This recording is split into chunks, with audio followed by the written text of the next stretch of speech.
This episode is for the men and women who received the Necromunda goodies early but had to give them back to their partners to be wrapped for Christmas.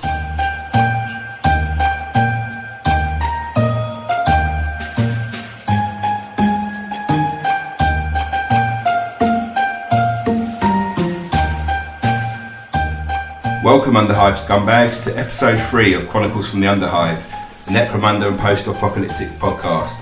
I'm Tom. I'm Eren.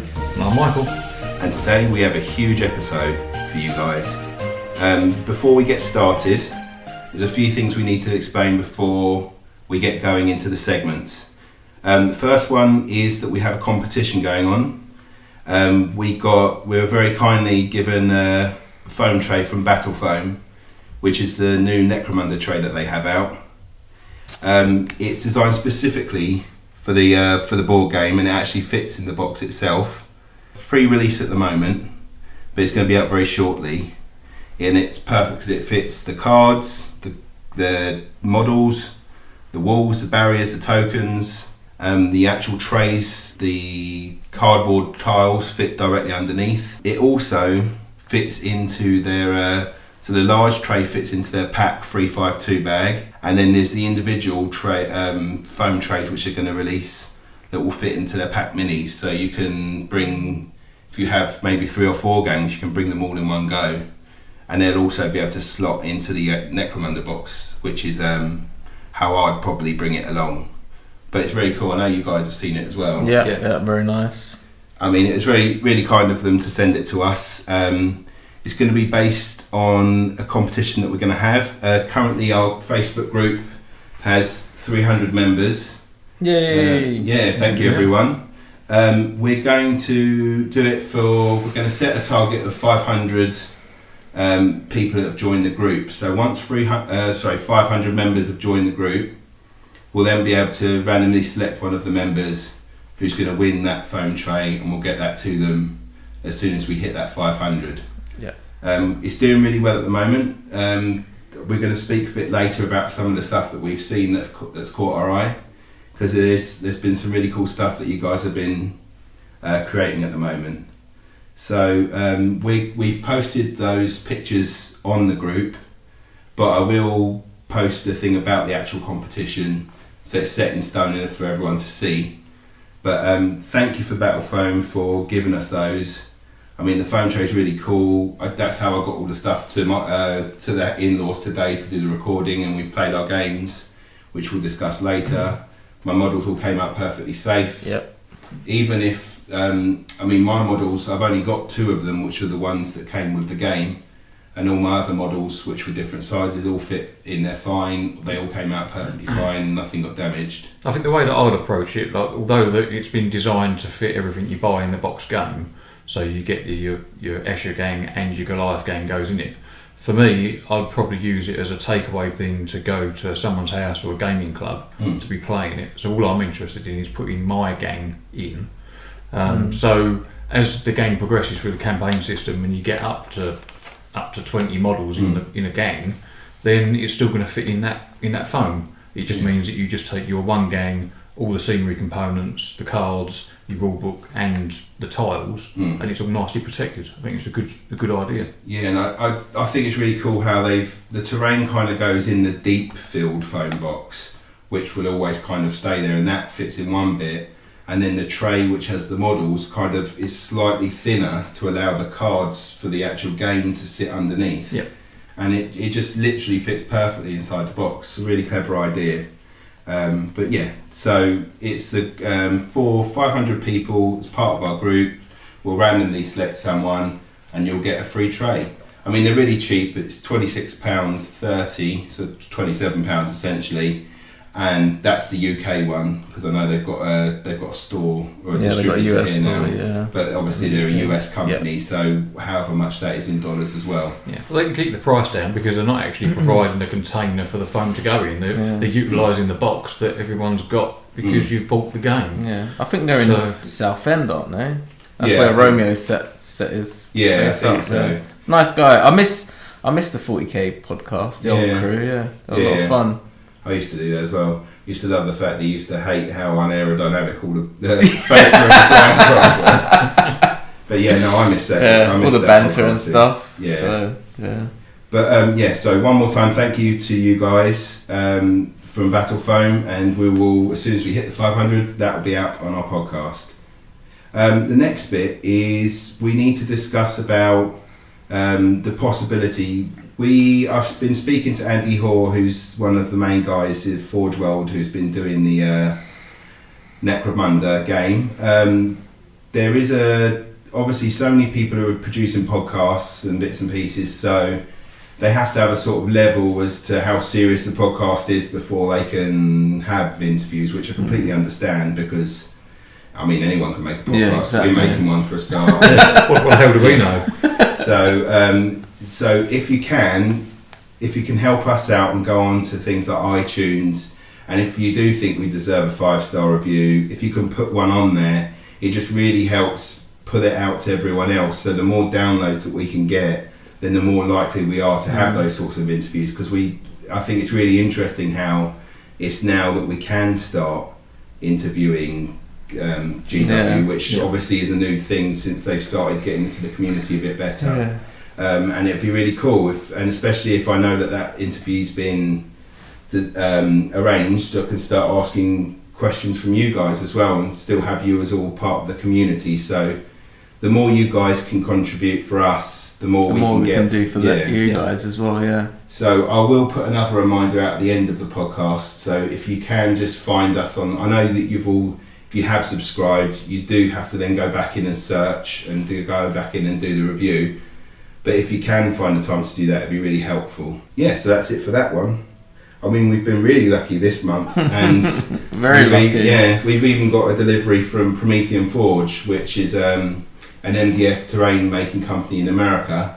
I mean, they've been really kind to ship over their terrain, and I mean, we've got it, and I've taken photos of it today. It's an awesome piece of kit. It is. It's huge. Is this their biggest kit? No, it's not the biggest kit. No. This is, what do we work out in pounds in the end? £120 we worked at. £120. And you just get everything. So it's all there for you guys to just get straight in there. You don't need to buy anything else. It's just this one big kit. I mean, that was definitely enough to cover the 3x3/4x4 board, whatever you're going to be running. I think by the time you throw in some scatter terrain pieces or just little walls here and there, barrels and bits and pieces and bits of rubble and stuff, you've got enough for a table. Easy. And it went together easy enough. Obviously, you're the one that's been putting it together, Tom. But watching you put it on the table, it was great. I mean, it does take a bit of fabrication because the bulkheads and everything are designed to come in and out. So, in the space of less than an hour, I was able to have it in 2 very small boxes, which are actually part of the scenery, which is quite clever. That 2 of the buildings actually become the containers for the stuff. Get it all out, slide all the bulkheads in, much like the old card stuff. Build it all up, and I'll put it away in less than half an hour again. And it just means that if you are limited on space, especially guys in like the UK or anywhere else where space is limited, it's really helpful. It's 2 small boxes that I can keep out of the way in a cupboard. It doesn't get on my wife's nerves, which is always a bonus. I mean, I spoke to the guy on Skype, Kevin. He's a really nice guy. We've been discussing about he wants to carry on and get bigger.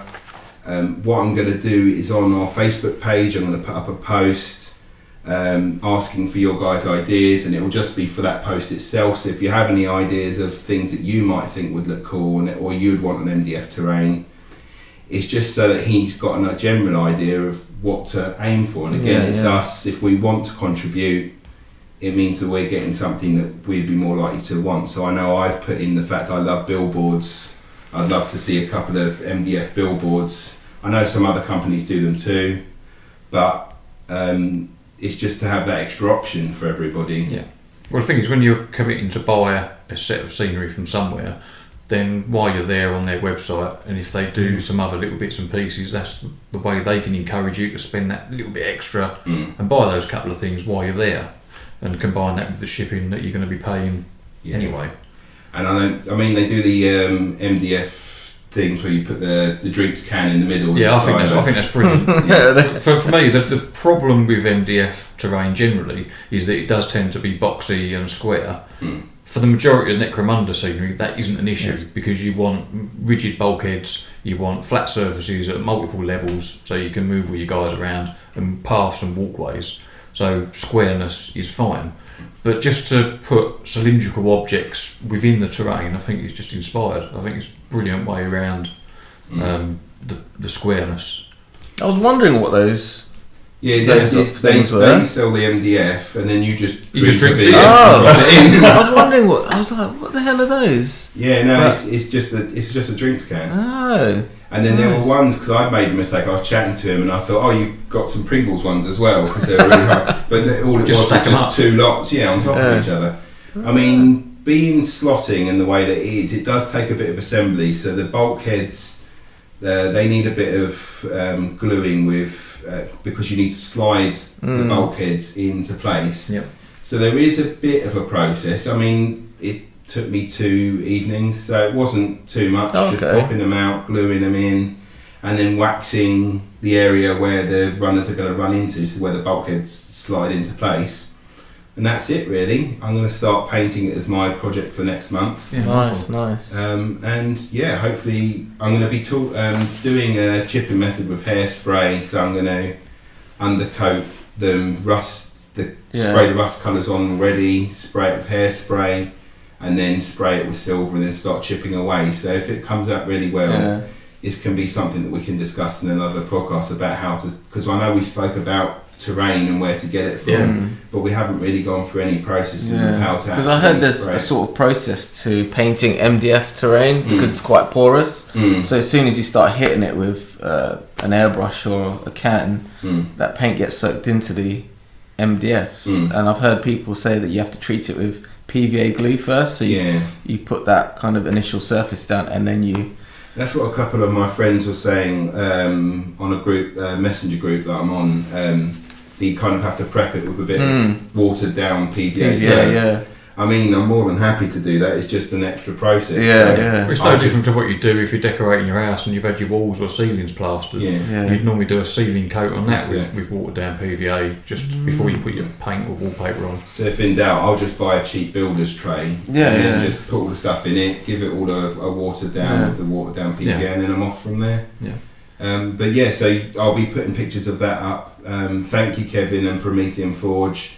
I've put those pictures up on Facebook already, but at the moment it's only US because it's just starting, it's fairly new, and it's obviously going to be a huge thing to start jumping into different countries with all the postage and bits and pieces.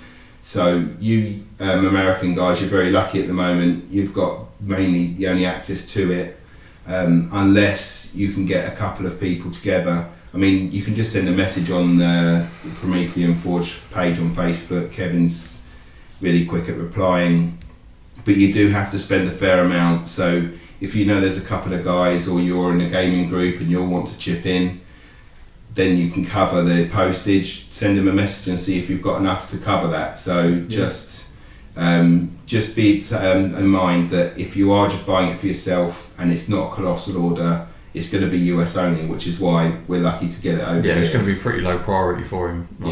But like I say, splitting a box or something, like the one we've got our hands on now isn't the big set. No. And even as it is, you could split that easily between two people and divide that up, scatter in some other pieces of terrain that you might already have, or some GW stuff to air quotes legitimise the terrain if you wanted to go for that GW look. But yeah, if you went for the bigger set, you could easily split that 2 ways, or maybe even 3 ways. But even thinking about the quality of it, I mean, Michael's obviously had and played with MDF before and was doing the whole push down test. Even on their longest bridges, it was solid. Even if we had a minimal catch on the bulkhead that it was attaching to, it was solid. Yeah, some of the spans were probably weren't quite a foot, but maybe a good 10 inches, and give it a reasonable press in the middle, and it hardly deflected. No, it's pretty damn rigid, which is good. But most of people's models are plastic, so the weight that you got on them is negligible. But even loading it up with lead models wouldn't be a problem. No. Lead? Yeah, the old school. Shut up, young one. Oh no! One of my Young first one. models was lead. It was what was it? The Skaven Vermin Lord. And he accidentally dropped on the cat. And then Cat's been holding since. I think my first lead model was one of those old Space Marine robot dreadnought things. Oh! You could put that in a Yeah, second. it looks like a dinosaur. I can't even remember what my first lead model was. Mm. But anyway, we've diverted. Yeah. Back on track. Come on. So we and also what I was going to say was that obviously listening to feedback, he used to sell it without those slotting. I've already said about on the bridges. He's got these barriers that slot into place as well. Yeah, like handrail type things. Yeah.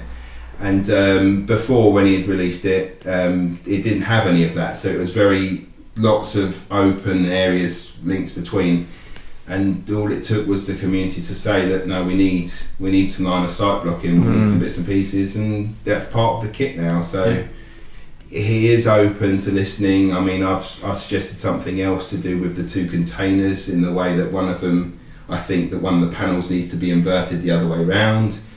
He's really cool dude, happy to listen, and that's why I want to start that little group so that people can put their ideas on, and then maybe he can build them in the future. Yeah, one of the nice touches that I like about it is the stairs. Is the way that they're slatted. You can actually fit the model base into them, so the model them can falling stop. off. The model can stop halfway up a ladder or up a set of steps, and it's just great. As long as you haven't got a massively textured or super thick display base on your model. If it's a relatively flat, Eren's Gene Stealer car model. then it'll be fine, and it means that you don't.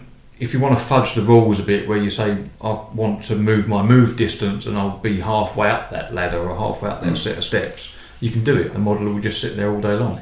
I think definitely with the steps were big and hefty, and it looked like you were kind of going up a ramp, so it would be more than safe to kind of have that as your finishing point. Yeah. And then there were obviously the little tiny ladders that linked levels, and they would probably be the ones where you'd have to make sure that you either got up or down those by the end. But no, thank you, Kevin. That was really cool. Really appreciate it. Thank you. And I'll keep everyone updated with the painting for that. But yeah, that's the part. Now we can actually start with the segments. So segment 1 will be what we've been up to.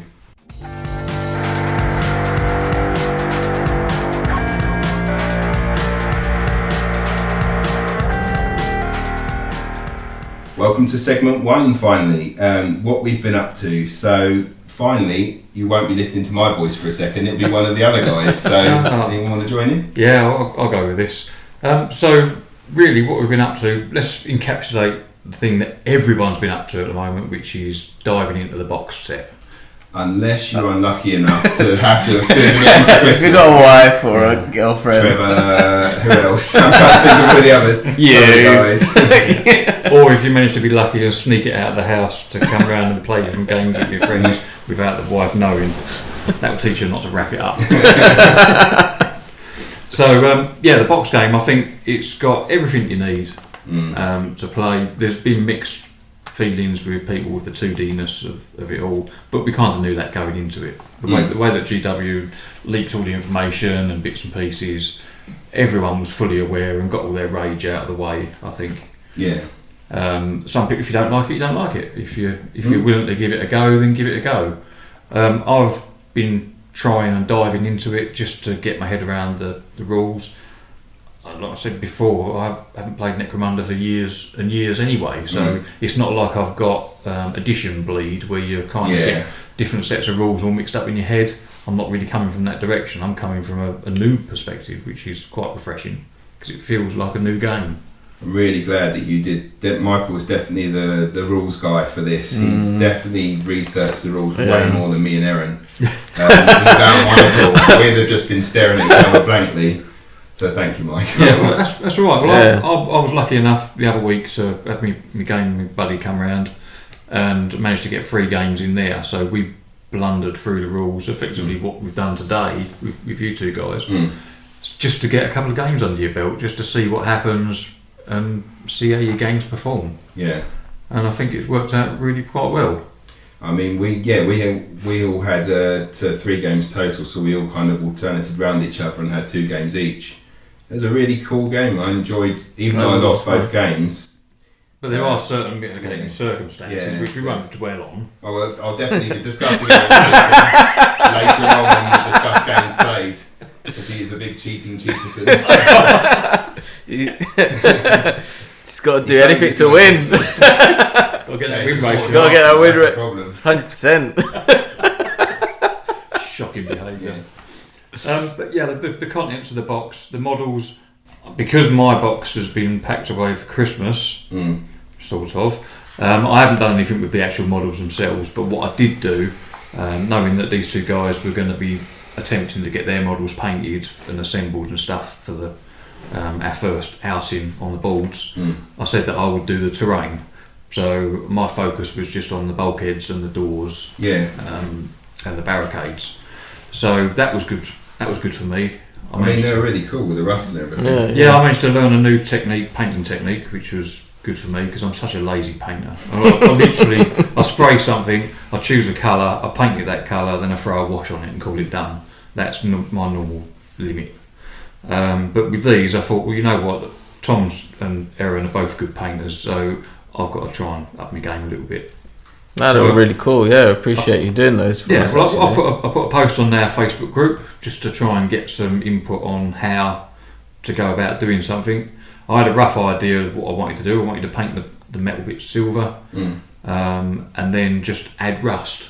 So it was a case of what shades of paints and stuff. I wasn't prepared to go out and spend another 30 quid on getting some specialised paints and different colours and whatever. I just wanted to use what I had in my box at the time. So I had a darkish silver just to paint all the stuff, all the metal parts.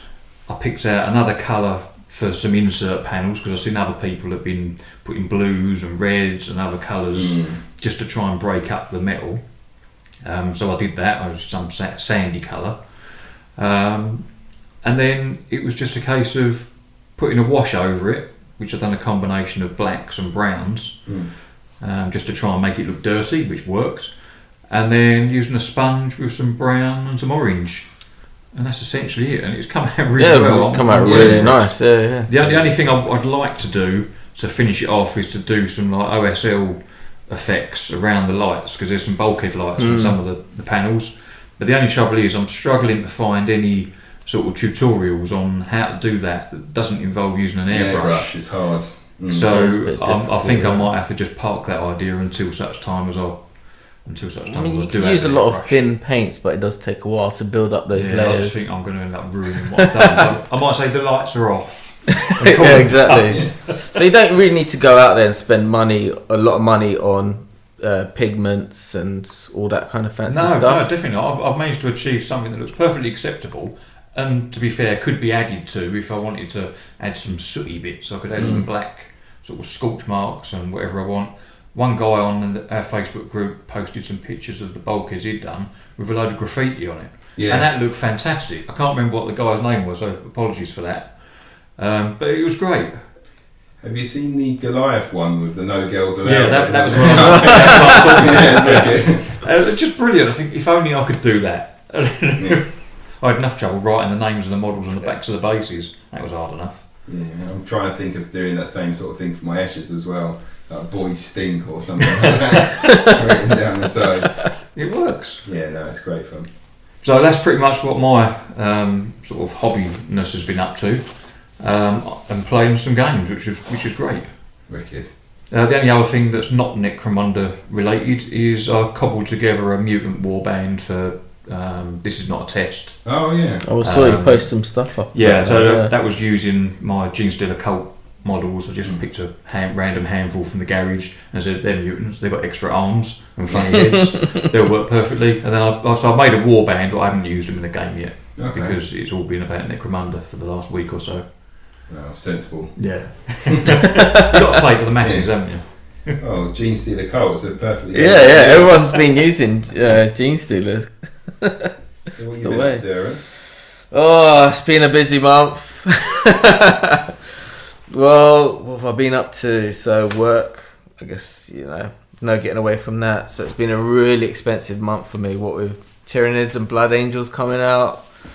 But Necromunda wise, trying to devote some time to it, maybe a couple of hours after work a day, 1 or 2 hours. It's been difficult, what with it getting dark really soon. So it's been a tough one. So I cracked open the box and I've started to put in together the Goliaths. So that's been a bit of a challenge at night time, but putting on some films, getting those guys ready. I think I've done a couple of them. I've put them together. Haven't painted them yet. Slowly trying to find a paint scheme, which has been really hard. It's still recording, yeah. Yeah, it's definitely recording. Sorry, we had technical difficulties last month, I remember, and I was crying by the end. So we're all good at the moment. Yeah, a bit paranoid. So yeah, I've been putting together the Goliaths. Trying to come up with a paint scheme. I'm quite fussy when it comes to things like that. I think I found a scheme that I really like. I'm still going with like the reds and the blues. Doing the skin has been really hard. I'm really fussy, and I've never been one to paint flesh before. It's been a difficult one. I've ordered some Reaper Master Series paints, which haven't turned up yet, but hopefully with their triad system, so all the paints are quite close together. The tanned flesh paints are quite close, so hopefully that should help me out a bit with that. But apart from that, not much else really. What about the mysterious part number 47? Or was it 42? Oh, the cigar. Cigar. Oh, I done that with my hands. So which one's got the cigar? Is it the leader? Yeah, it's the leader. Of course, it's got. Otherwise, you'd have like a weird lip if you don't put anything in there. Okay. Just say it's battle damage. It's just got a weird lip. It's got a couple of teeth in it. But then, from what I remember from the Goliaths, like 2 models make the same. Sorry, there's 2 of the same of each sprue. So yeah, so you can kind of mix and match. I was trying to get my head around it as well. You can mix and match, but there's only a certain amount of freedom you have with the kits that come in the box. So some of the heads won't fit on because they're at weird angles, and they've got to go on specific torsos. The guns are easier to kind of swap around because you can chop the little bits off and swap them around. Arms, they kind of go on in a certain position. So there's not much freedom with the models that come in the box. Yeah, so, I was a little bit disappointed Yeah. by that, to be honest. From everything that was talked about on whether it's the Twitch feed or whatever it was, with the designer saying about all these flexibility that you can do this and you can do that, I was expecting in my mind, without looking at any sprues, that the sides of the torso at the shoulders were going to be flat and the arms are going to be a flat interface, and then you could just swap between all the different torsos, all the different arms, and it would be no drama at all. But when I opened the box up and actually looked and saw the angles that some of the joints are made at, and you think, well, that's not really going to happen. It can still be done by a more experienced modeller, because you put in a bit of green stuff, you shave a bit off, and you can get around it. Which is what. But it's not necessarily for a numpty like me. Yeah. Do you think GW done that on purpose so you can go out and buy the? I don't. I mean, I know that they're going to be producing like the sprues. So like Escher, obviously their guns have a very different style to the Orlock's guns, and even though they both have if they both had a plasma pistol, they both look like very different plasma pistols. Yeah. So they've all got an aesthetic. I mean, that's why my idea of having the conversion corner was that maybe that arm doesn't work, that you can't really put it on anything else. Well, here's some other places where you can get an arm and you can cut it off at. It might be that the plastic model goes past the shoulder and down the arm a bit. Well, now I've got a replacement arm, so I can trim up to the shoulder, and then I've got full control of where the third party arm goes now. Yeah, and then you can always cover the joint with either a good bit of green stuff in, or you can go for some shoulder pad that just kind of covers it, or even a bit of cloth to sort of cover over joins. Yeah, you can do it with shoulder pads, because the whole kit comes with different types of shoulder pads. So if you do end up cutting bits off, you can always cover it up with a shoulder pad. So it's doable. Yeah, it just takes a little bit. Just a bit faffing around, really. And if you're an experienced modeler, you'll get past that. But if you're new to this hobby, then it Actually, I wonder if that's another thing worth talking about. The new people to the hobby, the instructions that come in the box set for assembling the models show you how to build the models that they describe for the initial starting games. But I do wonder how many people are going to be a little bit disillusioned when they've done that and then discover that they go and get the Game War books as they want to play campaign games with their friends, and then they suddenly find that their game is already a higher rating than what the initial starting game should have been because of the particular loadout they've been given. Yeah. But then, I mean, how different was that from the old Necromunda? What I'm just thinking about is when that was all lead and all the models had their guns literally attached to their arms, so you kind of had no choice at all then. It's like, I suppose you've got that dude with that auto gun, so he's got an auto gun, so that's what you got. And that took a lot. I hate converting metal. I really don't. I enjoy it, and I zing my thumb many a time when I'm trying to cut a bit of metal in half, or that you've managed to get the arm to finally fix on the tiniest joint of metal to metal, and then just the slightest breeze knocks it back out again. I mean, it's difficult, but then the idea is, I think that if you're a beginner, you play the one-off games over and over with all the different missions, and then once you're happy with that, now buy Gang War. Yeah, and then probably by that month's time, the new sprues will be released. Yeah. So now you can add some extra guns and off you go and make what you like, sort of thing. Yeah. I think that's the thing is that, and I don't like building stuff that's kind of, this is how it's going to be built. So you'll always see me cutting everything apart. But like you're saying, a brand new person will want to build it. They're going to follow the instructions. If they don't know any different, they're going to open the box up and go, "That's how I do it," and then be puzzled that they've got lots of bits left over. Didn't see that. But then that's probably for the best for the beginner is and here are the cards, they're already written out for you. Here's this, it's already done, so you can literally open it. Here's a game because the cards are written out for you. There's the rule book. Off you. It takes that little bit of away from the beginner, so they don't have to think about that. They can just take the stuff out of the box and then play. That's what I wanted to do. Yeah. Just put the guys together and play. But then I noticed the difference between the points values of the cards. Oh, did you really? Of the it's free. I think I posted up on the Facebook group that the points values didn't add up. There was like a discrepancy of. Yeah, we noticed they didn't add up.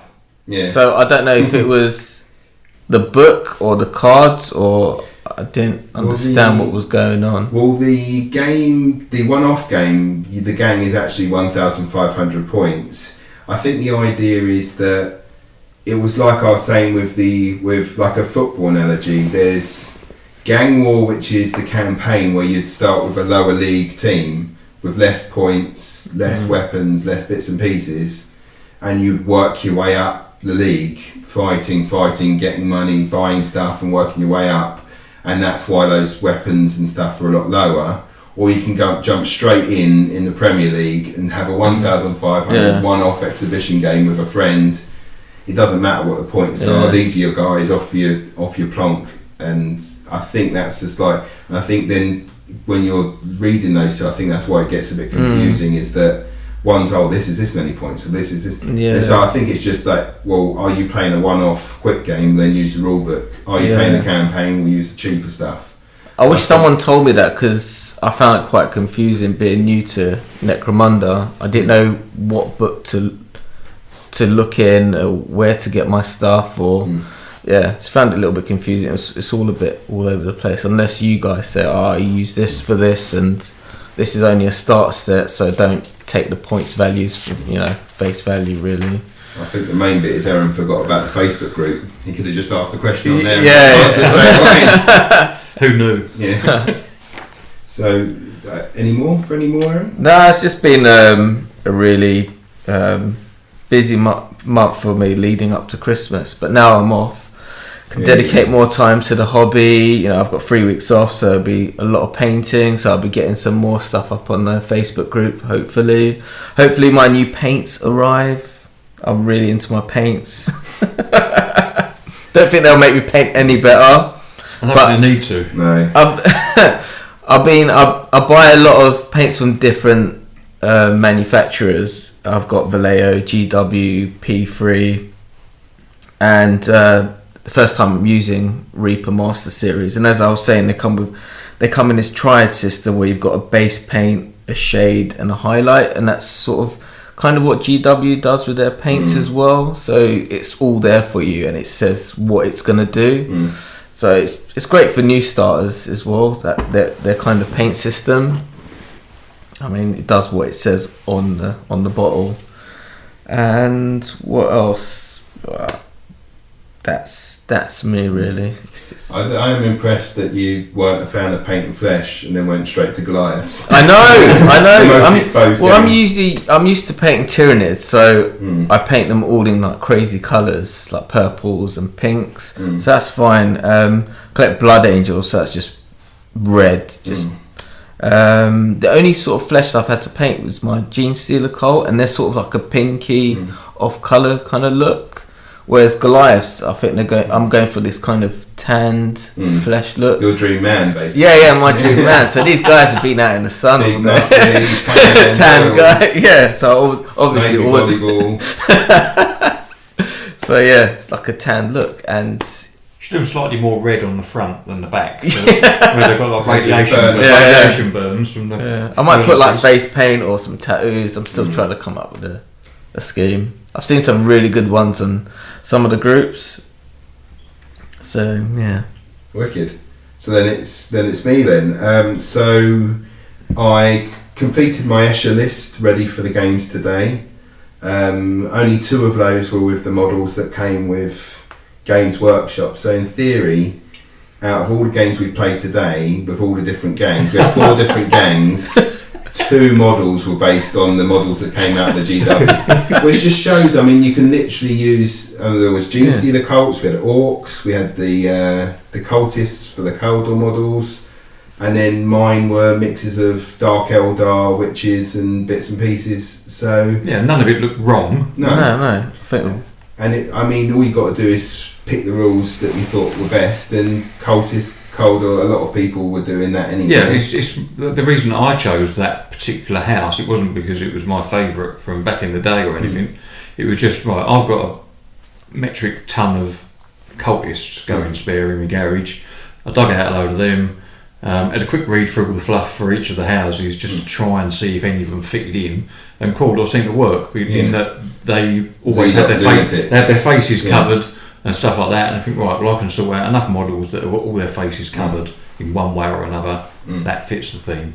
Religiously zealots, flamers. That's it. That was good enough for me. Yeah, fits. To and then the Orcs being a Goliath gang, they're big, they're brutish. They don't think much. They don't think a lot. And they can't open the door. Yeah, so they smash through it instead. Yeah, it's perfect. And then obviously we've discussed the terrain from Promethium Forge, so I was getting all of that ready for this month. And I've just started posting what I plan to do for my Goliath models. So they're based on the Mad Max Fury Road. So my leader is going to be like Immortan Joe, and then his son for one of the champions. I'm also thinking of maybe doing Master Blaster for one of the other champions. There's those 3, and then actually using the GW models that come in the box for the rest of the gang, and then using the minis that I've used in the past. Which we will discuss in the conversion corner. I've used old Warhammer Chaos minis, and I might use them for my Jews because they're slightly smaller. So then I've got the guys with the furnace plates, and then the guys without, which are kind of running more bare chest with pistols and swords or knives. So I mean, that's essentially what I've been up to. I mean, tomorrow I'm going to be having another go at Immortan Joe to get his neck right and stuff, but that's all using 2 of the. Essentially, most of my Goliaths are based on the Chaos Bloodbound models, and 2 of the champion, both the champion and the leader, will be based on 2 of the. I can't, the life of me remember the names of the 2 of the separate models, but they're the ones that kind of in the Silver Tower sets. The one with the giant axe, and then there's the guy with the sword and the massive flail. And so, what's his name? I mean, you'll see them when I get them up. I mean, I've already posted my ideas up, but once I start actually getting into it, you'll start seeing them more on the Facebook group as well. But yeah, that's what we've all been up to. So that's segment 1 done, and so now we're going into confirmed news for segment 2.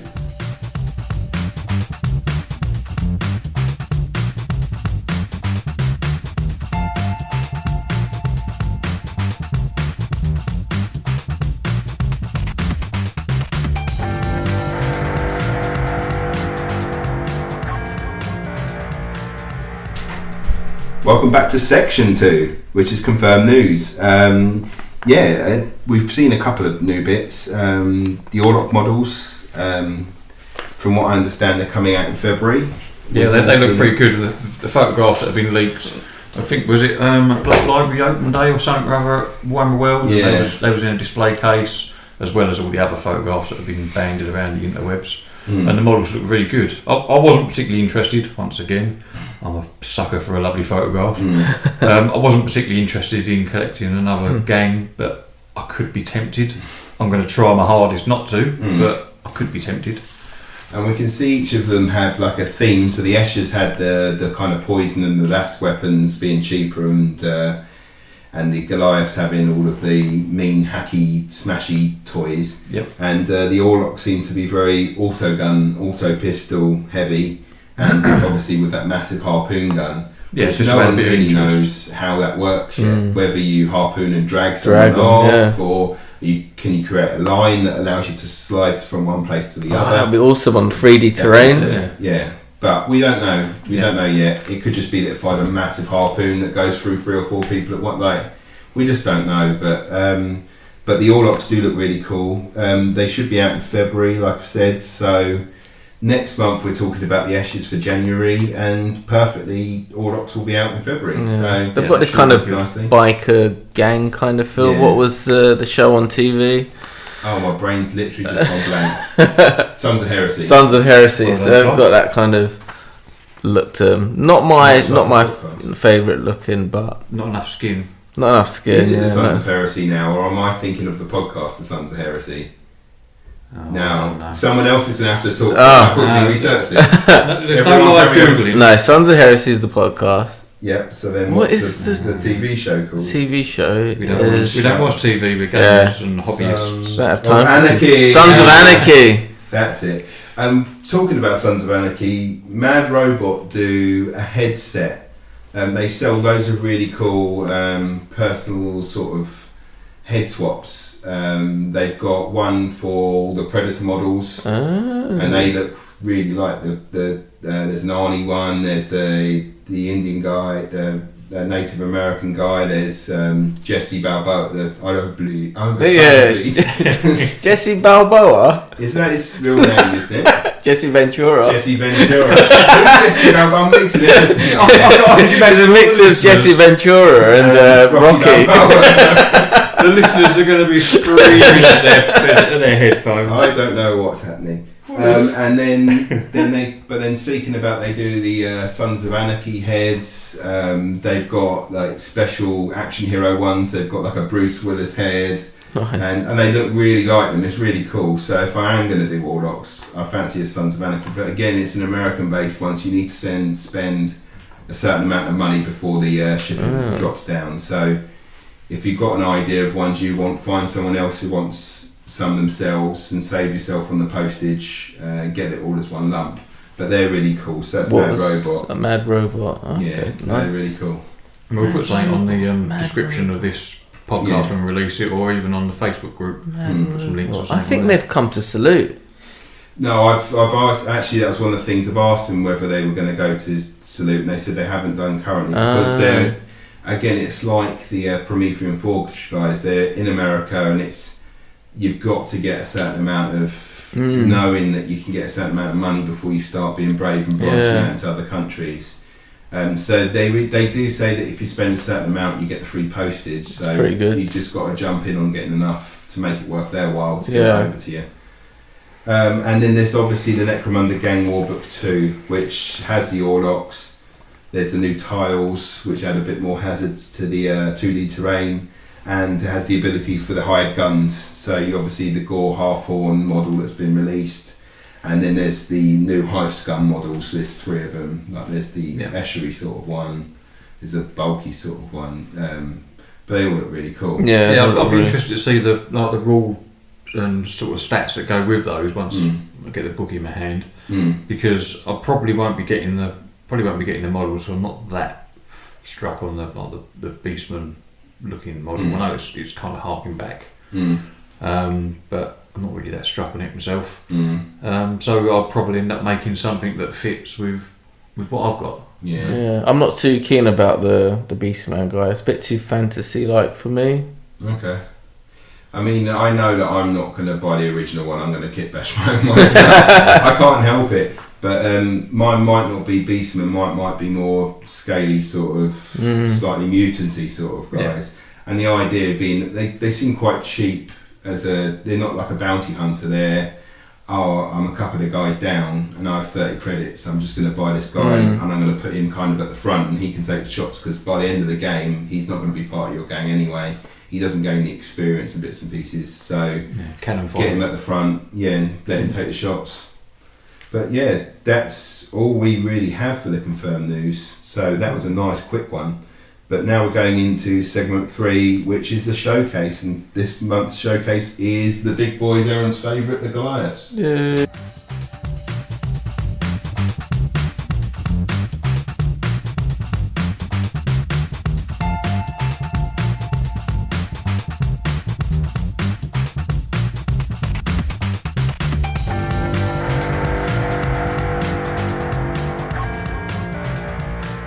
Welcome back to segment 3, the showcase, which is the Goliaths. So, thankfully, Michael has decided to take the reins for the reading part of this task, because I am terrible at it.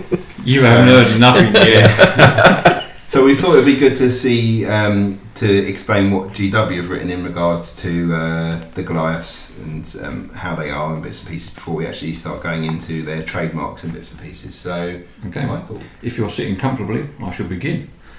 This could be sending people off to sleep. So, House Goliath, they own and operate many of the great foundries on Necromunda, and its workers are the masters of the furnace and of metal, the raw materials of which are traded from the mines of House Orlok.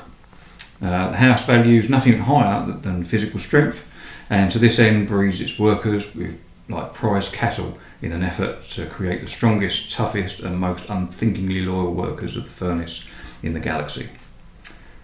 Also, aside from that, I think they also inject themselves with stimulants and everything else, just to turn them into juiced up drug. Mega men. Mega muscle men. Anything with an M. The core of these workers are huge brutes, incredibly strong and tough, but often mentally unbalanced, probably due to the drugs, and extremely short-lived, also due to the drugs. Yeah. Don't do drugs. Don't do drugs, kids. It's not good, it's not big, it's not clever. House Goliath furnace tenders are often bigger than a space marine, which some people have questioned and called bunkum, but who knows? But then you have to be bigger than 7 foot then, don't they? Yeah, I suppose so. It's not a Primaris, it's I was going to say a normal space marine, but... The other thing that I read into that as well, reading, like flicking through the Goliath Gumph in the book, was that some of them, when they do overdo the drugs and that, they do become incredibly massive, and you could almost imagine some ogre-sized Goliaths being... Which is my original leader. Yeah. It's the ogre model. And you can imagine that being perfectly acceptable within a Goliath gang, and I wonder whether they would do that sometime down the road. It's another model they can release, so it's a possibility. Until I saw Morton Joe, that was my leader. Now I want to change it. I was going to say, if you guys have ever seen a cartoon, sorry to go off topic, it's an anime called Fist of the North Star. You get these big Goliath looking dudes, and then their leader comes along and he's like 15 foot tall. Check that out. It's pretty amazing how big these guys are, but they've got this kind of Goliath look about them. Go for it, Michael. I shall continue where I left off. Right, so some regard them as a classifiable strain of abhuman, so that once again hooks into the potential Ogrin style sort of side of things.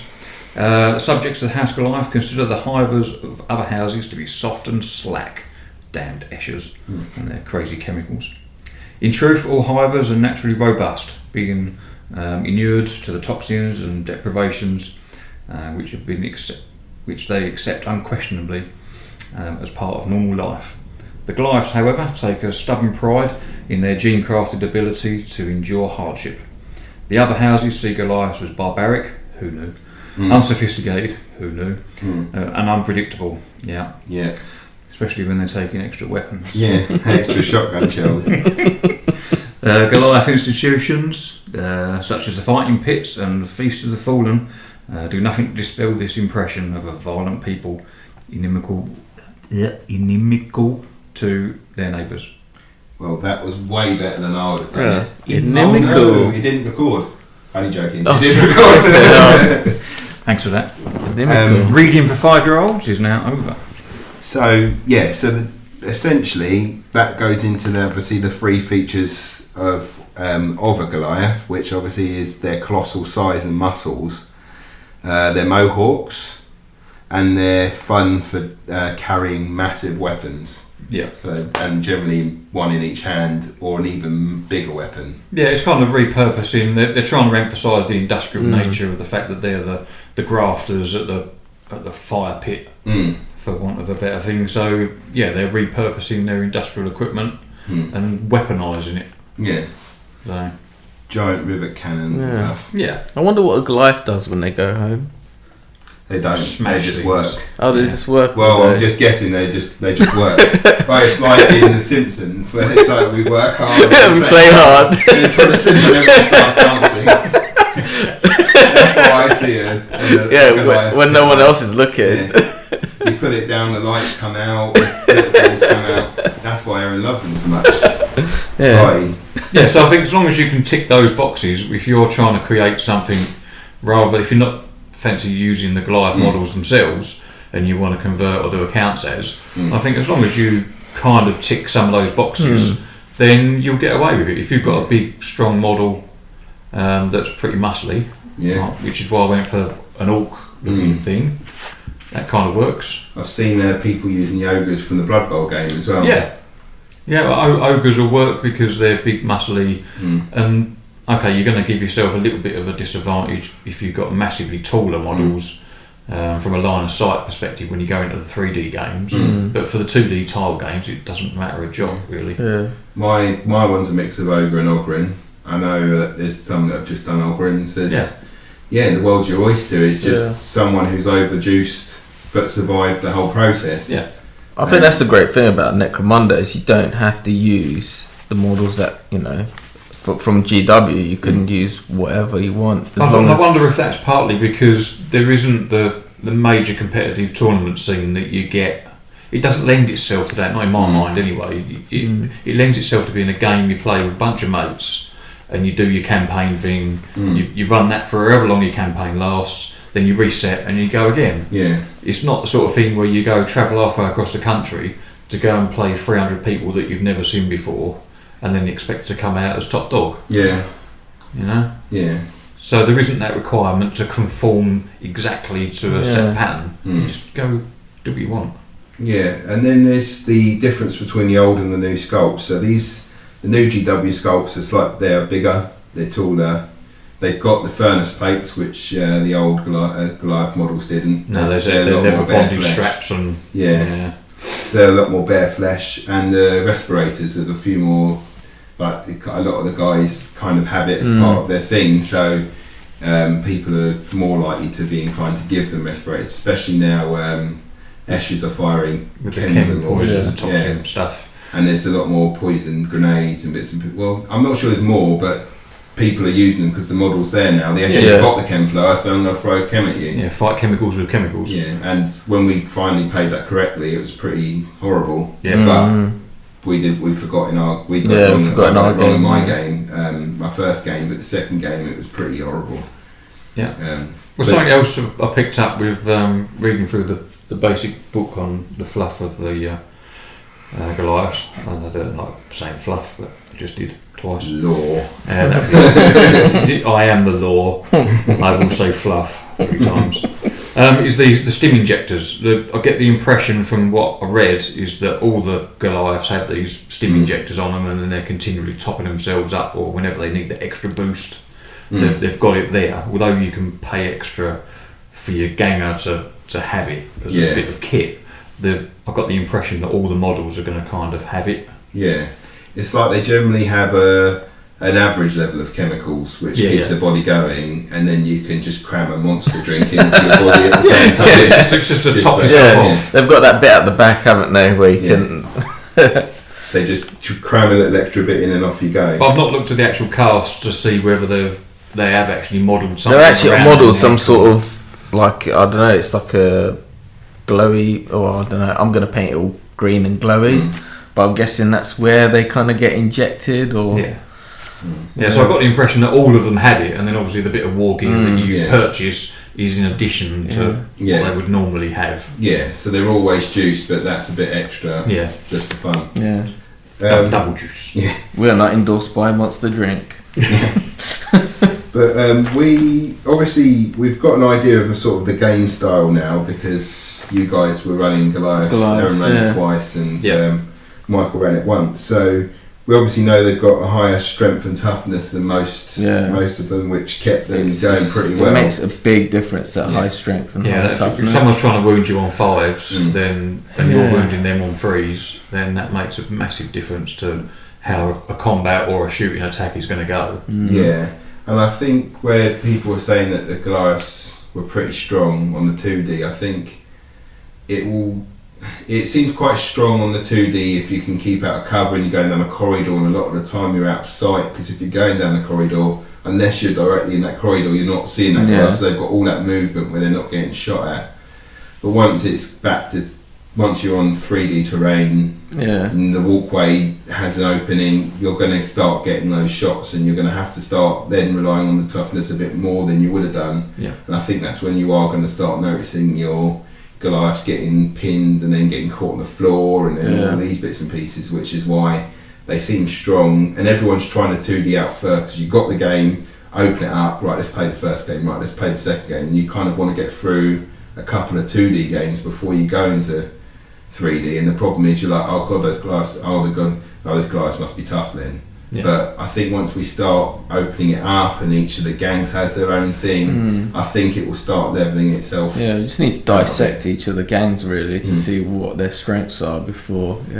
But they certainly lend themselves, because of that extra strength, it lends themselves to being a punchy gang. So you really want to be getting into close combat and just hitting things. You've got some really tasty weapons that you can arm your guys with for close combat.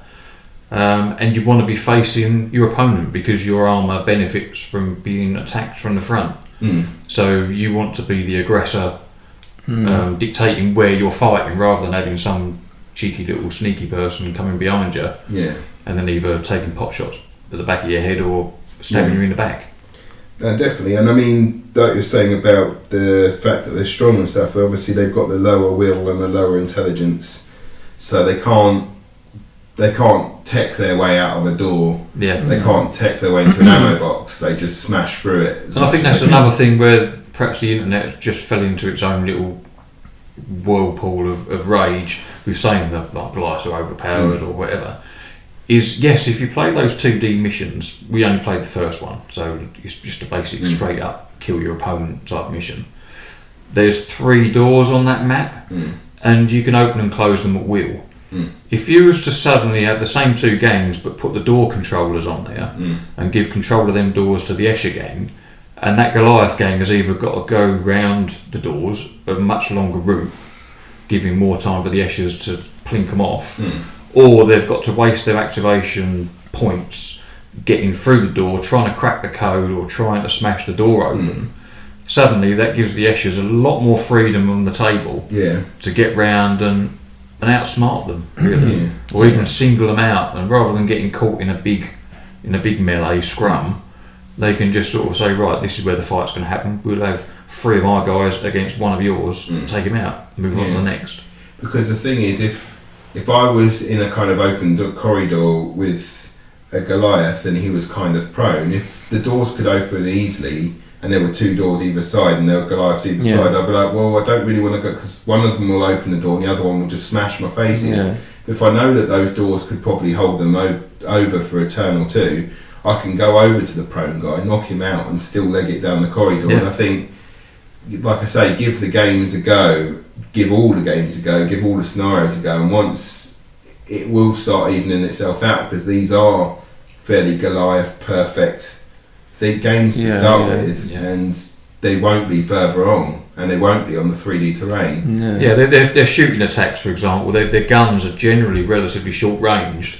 So what's the is it the rivet gun that's like 9-inch range, inches, which is nothing. If you're looking at playing on a 4x4 board, you're going to struggle to get that 9-inch range shot in maybe once a game, maybe twice, perhaps. But on playing on the tiles, that first mission, it's literally 2 foot by 2 foot. It takes you one turn of movement for you and your opponent, and then whoop, you're in 9-inch range. You've got the rest of the game to carry on shooting. You essentially move the rivet gun into the middle of the board, and then you've got full control of the whole. Yeah, so you're either talking area denial because no one wants to get near it, or anyone that does, come and have some.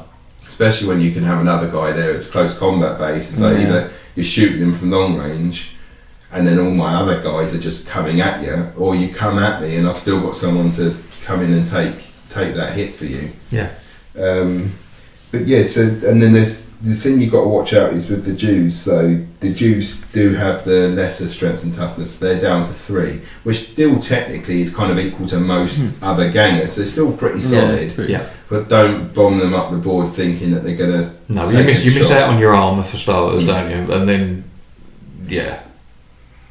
So just make sure that you take a bit more. If obviously you'll have some Jews that will be the shield for your leader or whatever. But if there are some that have a couple of skills and you're quite happy with them and how they're progressing, you're going to have to then be a bit more careful with them than you would a normal ganger, because they don't have that one-up toughness to protect them. So just be careful. Yeah, I wonder what the progression's going to be. I haven't looked at that, like the campaign system fully yet.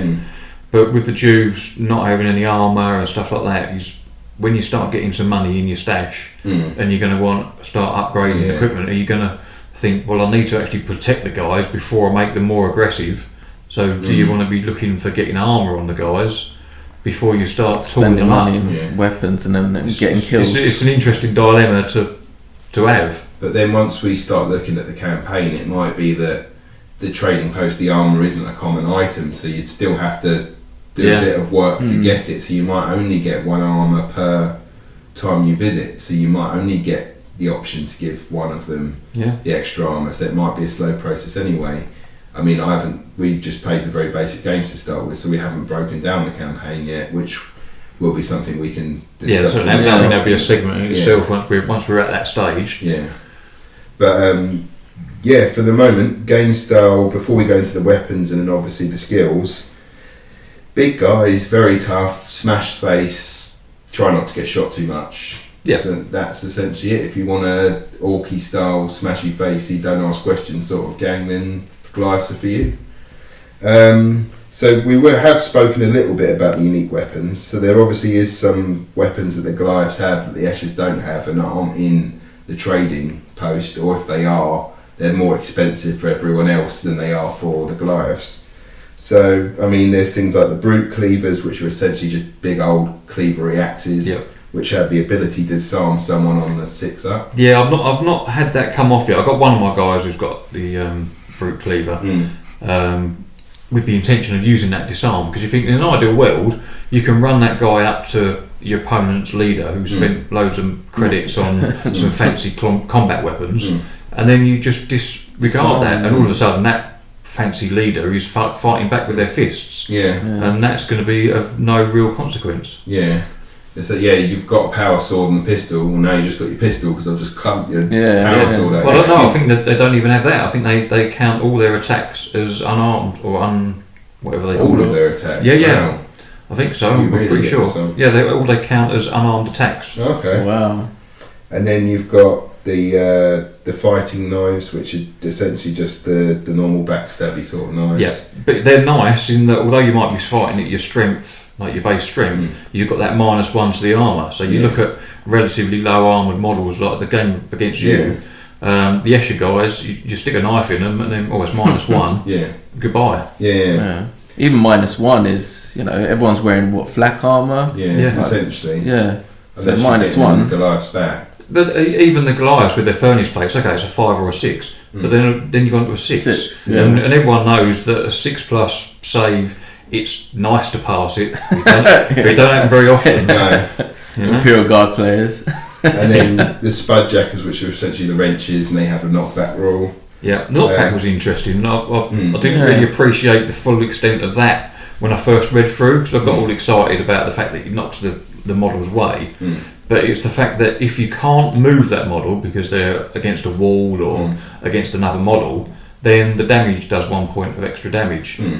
And I think that's just excellent. Yeah, just keep shooting someone up against the wall. Because it's either taking that extra wound off of a multi-wound model like a champion or a leader to get them to that injury roll state, or it's an extra injury roll dice against a regular guy. Or smashing them off a piece of terrain. Yeah, that would be Which is the funnest way to do that, yeah. Shooting someone off. Terminator 2 style into the lava. Smash them off the roof. Into the molten lava. And then you've got the power hammers, which have the power special rule. Yeah. And the renderizers, which are the chain axe, mega chain axes, which are I think they pretty just renderizers. Yeah. So you get extra strength and stuff with that. So that's all good. And then essentially it's just whichever ones of those you want to mix in whatever combination. So, and you've got to pay attention to the fact that some of them are unwieldy. So do you give them bulging biceps? Yeah. I mean, we were discussing probably having bulging biceps for the people who have the heavy unwieldy weapons. shooting. Yeah, that would have helped me out a lot, because most of the time I was trying to get into position but unable to shoot. And then you become vulnerable And then because you're in an advanced position. Yeah. Because with a rivet gun, if you're unwieldy, you can't move and then you can't shoot, so then you'd have to stay still. And someone who knows that they've got the rivet gun will either get into a way where they can charge them in that turn so they can't fire, or they'll keep moving back, so you're then having to move closer, which means you can't then fire the rivet gun, and it really knackers you if you've got an unwieldy weapon which you then can't. But it also messes with you if you get pinned as well, because if you get pinned, you can spend one action to stand up, but then that means you can't shoot your gun, whereas a regular ganger with any other weapon can just get up and fire. Yeah. So that's where your bulging biceps should come in, and it cancels out that unwieldy status of the weapon. Yeah, I mean, when we talk about what games we've picked, that will definitely be the skill that I have picked for my champion with the rivet gun, because it's just, why have this gun if you can't use it? Yeah. And the last one, really, the one which Eren has found the most effective, was the combat shotgun.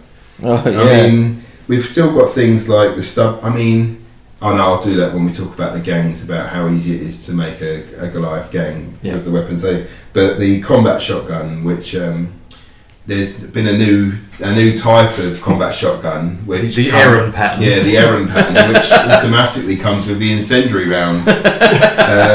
So yeah, that was a bit of a mistake happening in this. Yeah. I was making my list at 11 o'clock at night, and I was copying down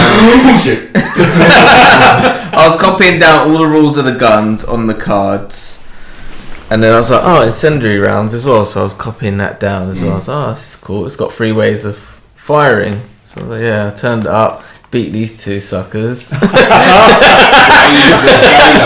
was flaming for days. But it's you have to add that onto your weapon. You got to go through the trading post and add it as like extra. So with credits. Yeah, I think it's about 30 credits extra. So I went over by 120. So 4 gangers with combat shotguns and firing. Oh mate, well, I didn't use it that much. In the second game, I on fire essentially for the whole of my game. In the second game, I only used it once. Oh, okay. Then I called him out on it. Oh, you did my whole game. I think I only used it once. Yeah. If we'd known though, you would have got an extra tactics card as well, because that was another 100 odd points he was over. I'd have rather he just didn't have to be fair. You're not wrong. But yeah, we can talk about that in the games played. Yeah. And we can kind of guess where that's going.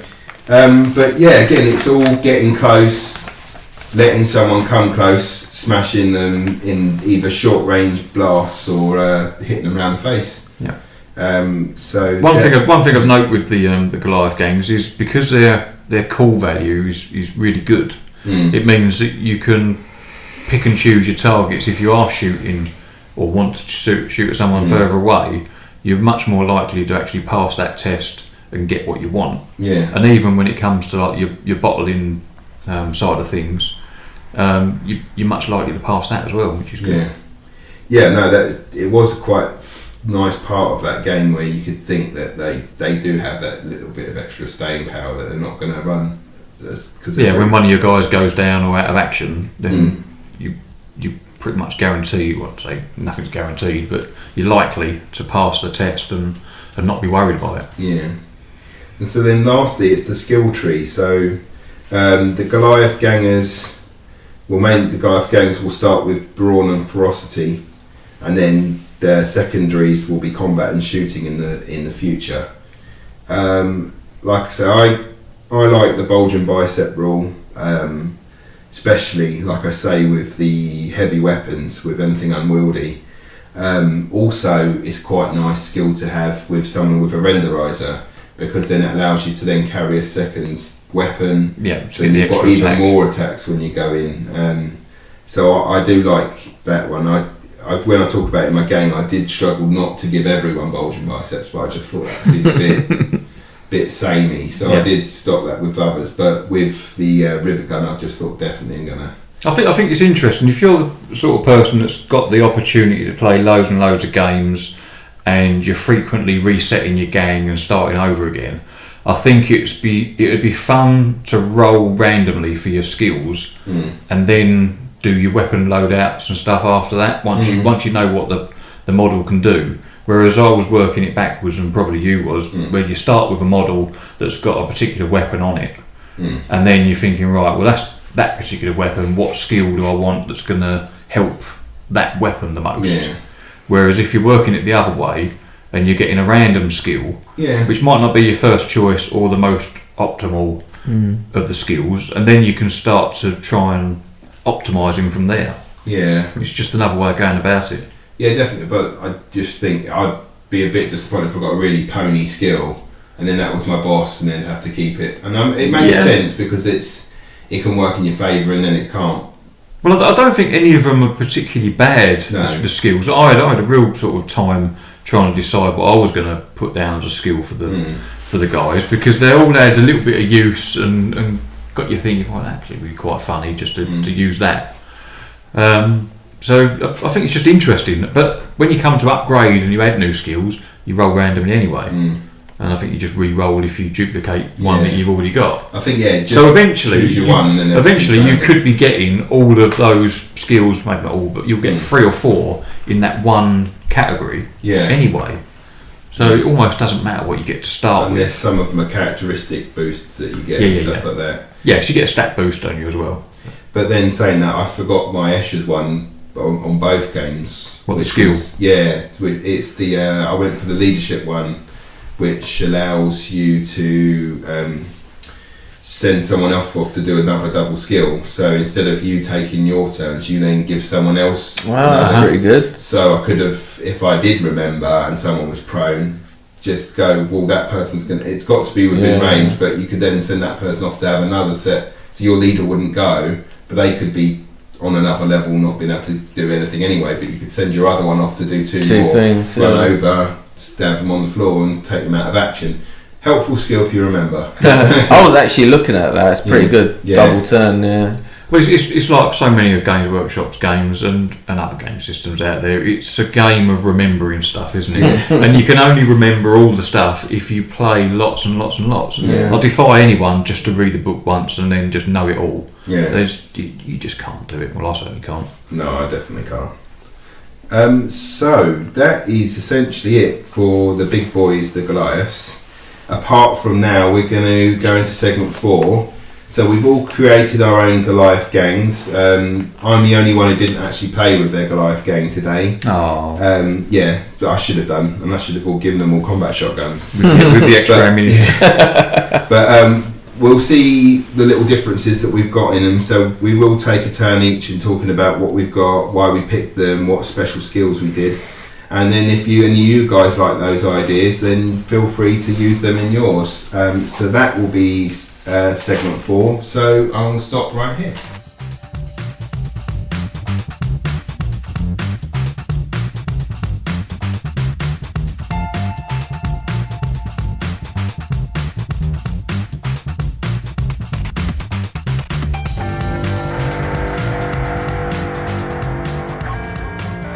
Welcome back to segment 4, which is the rosters. So I know Michael's going to go first and discuss his game, what he used today, and why he picked what he picked. Yeah, okay, so you've got to remember and preface this with the fact that we're not massive competitive gamers, so don't expect to listen to our 3 lists and go, they're the ones that are going to win the internet. This is just... Don't use Eren's one especially, because you'll get called out. Yeah. But this is what we did. For me, this was more a case of fitting the rules to the models that I created the game from, rather than assembling models to suit the rules that I'd created. So my leader for the Goliath gang, I've armed him with 2 pistol weapons, with the idea of trying to take advantage of the ability to be able to shoot both weapons twice if you wanted to. Okay, sure. you take the -1 to hit, but you get to shoot twice for your 1 action. Why not? One of them's a combi pistol, and the other one's a stub gun. Stub gun just because it's cheap. Yeah. Also, it gives me options then for close combat attacks, because his other weapon is a renderizer. And I'm now suddenly thinking, have I given him 4 pieces of equipment? Does the renderizer being unwieldy count as 2 items or 1 item? No, it's still 1 weapon. Hey, I didn't break the rules on my first outing. Just call me Eren. So in that case, then he's got options for his close combat. You can either charge him with his renderizer and start mashing things up with the extra strength and everything else, or you can get an extra bonus attack by using 2 pistols in close combat. The disadvantage of that is you'd only get 1 attack each with the pistols, and then any additional attacks would just be with your fists. Yeah. But if you're against someone that's got no armour, then you don't need it. All you want to do is guarantee you get them out of the ball game. Yeah. So perhaps against a Juve that's unarmoured, you can go in there. You don't need the massive strength because they're already low toughness. So that's a potential option for that. Skills wise, I gave him Nerves of Steel, because this ability means that there's a pretty much 50-50 chance, or slightly better actually, of not being pinned when you get shot at. So with the Goliaths being generally a little bit slow, I wanted them on their feet as much as possible so that I can then either charge or be doing my shooting or repositioning. Yeah. And the fact that you can get shot, absorb some damage but not lay you on your back, it's just perfect for him. So that's my leader, and he seems to work fairly well. I think he's pretty solid. The next guy, I've got a champion. I've got 2 champions in the game. I've armed them slightly differently. So this guy, I've also given Nerves of Steel for the same reason, not getting pinned. But this guy I gave the rivet cannon to, and unfortunately it wasn't until my very first game with him that I realised the woefully short range of the rivet gun. So it now turns out, from thinking about it a bit more and a bit of a chat we've had, is that the bulging biceps seems to be the way to go with anyone that's got one of these unwieldy shooting weapons, because just to give you that ability to use 1 action to move into a position and another action to shoot, or even better is the fact that if you are in a good position you can spend 1 action to aim, but you can't do that normally with the rivet cannon because it's double action to fire it. Imagine if you're in short range with the +2 and then you aim. You're only going to miss on ones. Yeah, that's what I mean. It's just a natural, but then that counteracts cover and things like that. So someone could be hunkered down behind a -2 bit of cover, which wipes out your +2 to hit, but you're still getting an additional +1 because you aimed. So he's got the rivet cannon with its 2 options of weapon types. I gave him grenades. I'm on the fence a little bit with grenades, to be honest, because how easily they go, or you run out of grenades when you do your ammo checks and things. So I'm not convinced just yet. I'll persist with it. I know GW seem to love grenades. They've mentioned it quite a lot in there. Well, in theory they're great, but I think it's because it's like a 50-50 chance that they're going to run out of grenades. They're quite expensive. They're 45 credits, I think, frag. Yeah, so it's quite a lot of points to sink into, especially if you want, I don't know, 3 or 4 gangers with grenades, because you want to be lobbing little blasts all over the place. But they might be just one-hit wonders. I think the thing is with the I know at least with the grenade launcher, you don't have to aim at the model. No, you can aim at the ground. Yeah, so you can... Which is really good. Scatter, yeah. But yeah, it's the fact they run out. So I'm a little bit on the fence on that at the moment, but I'll stick with it. And then a stub gun as well, just for that extra shooting option. Yeah. If his rivet cannon got jammed or something, or run out of ammunition, at least he's got something. Hand to hand as well. Yeah, that's it. It gives him something other than his fist to fight with, at least for one attack. So that's my first champion. The next champion that I put in there, I gave him the skill of impetus. Now, he always comes first. It's funny you say that. So that ability allows him to consolidate 4 inches rather than 2 inches, which I put in there to counteract the slow movement of the Goliaths, that if he did manage to get into combat, which is where I want him, then he can kill someone and then move up the board somewhere else. Yeah. So that was the idea behind Get that. him around the cover so he doesn't... Yeah, just to get him hidden or something. Yeah. And I gave him the Spudjacker just for the +1 strength. The knockback is a nice detail, which I think is going to come into its own with the 3D terrain. Yeah. I think even on the close quarters tiles, the Zone Mortalis style stuff, it's nice when you can pin someone up against a wall or a door or another model, and then you get that +1 damage. But it's going to come into its own when you're lobbing people off walkways, just for fun, for your fun rather than your opponents. Next up, we've got a whole list of gangers. I didn't go for any Juves. I just didn't feel that I could fit them in because of what I wanted. And it's already quite a low model count because of all the toys I've got splattered around. Especially everywhere. with a leader and 2 champions. Yeah, that's it. It really eats into your points. So because you have to have at least half of the models being gangers, that already put me at a level where I was kind of committed. So I had to go for the gangers. So I've got ganger number 1, which I do have names for, but they're a bit orky, so I won't read them out. The only thing he's got the stub cannon, and that I chose because it's a relatively long range gun, an 18-inch range, and it's strength 5. So even if you're coming up against another Goliath gang with a toughness of 4, then you're still going to be wounding them on 3s. And it's also got the knockback rule. So once again, for the 3D terrain games, that knockback could be really interesting. Yeah. Next ganger, he's got a bit more kit. I gave him a knife because I think the knives are great. The backstab rule isn't going to come in that much, I don't think, for the Goliaths, because you haven't got that manoeuvrability to be getting round the backs of people unless someone happens to be out of position and you manage to get behind. But it's more for the armour penetration. The -1 armour penetration is massive, given that the armour in Necromunda isn't all that. You're looking at 5s and 6s if you're lucky. So you put a -1 modifier on that, and then you're either saving on 6s or you're not saving at all. And because they're strength 4, you're generally you're likely to wound. Or if it's a Juve and it's a little Juve from another gang, you're wounding on 2s because you're double throwing some flesh wounds on someone, and then you wound them even easier. His other combat weapons, he's got a stub gun because it's cheap and it's a ranged attack. And I gave him the brute cleaver, and that was for the disarm ability. He's got +1 to hit with that weapon, which is nice. So that means that normally he's going to be hitting on 3s, so he's more likely to hit.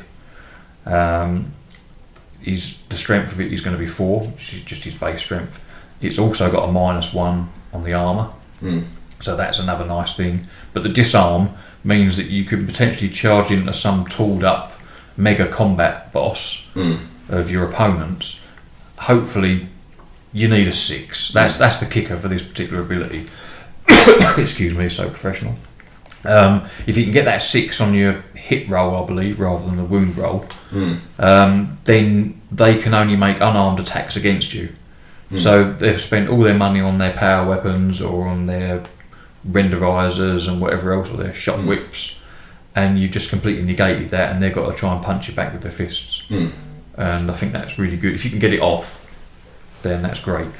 On a ganger with only 1 attack, okay, 2 on a charge, you're unlikely to get a 6, to be fair, but when you do, it's golden. And then you could whack a knife on them and then give them the extra. But then I suppose that extra attack has to be the knife. I'm not sure. I'm guessing that unarmed status, unarmed attacks, only applies if they're attacking that model. I might have to reread the rules on that, because if you're in a multi-combat, does that mean that model can only make unarmed attacks to anybody? Yeah, I guess. And then if somehow the unarmed person did win the fight, Yeah, do they pick up their weapons again? You would assume so. Yeah. I'll need to reread that, Yeah. because it hasn't happened in a game yet. No. But when it does, I want to try and get it right. Okay, next ganger. I've got 2 gangers that are the same, basically just loaded out as cheap as I can get them. So I gave them both a knife for the obvious reasons discussed before, and the stub guns as well. So they've got a bit of shooting, they've got a stabby sticky knife. You can do them cheaper if you want to just not give them anything and just let them run around punching things. But it just seems a bit of a shame to not give them something. Yeah. And then lastly, the final ganger, I gave him a stub gun because it's cheap, and I gave him an axe. More because the model had an axe rather than for any particular reason. But it's also got the disarm ability, and you get +1 to your strength, so it's strength 5. Cool. So against Goliaths with a toughness of 4, you'd have a bit of an easier time. Sweet. So that's pretty much me. So it's a low model count. That's the only thing that's a bit of an issue if you're playing a full-on game, or let's do my 1,000 credit gang against your 1,000 credit gang, because potentially you're going to be outnumbered. Like one of my games, I had 8 models, and I was against 11.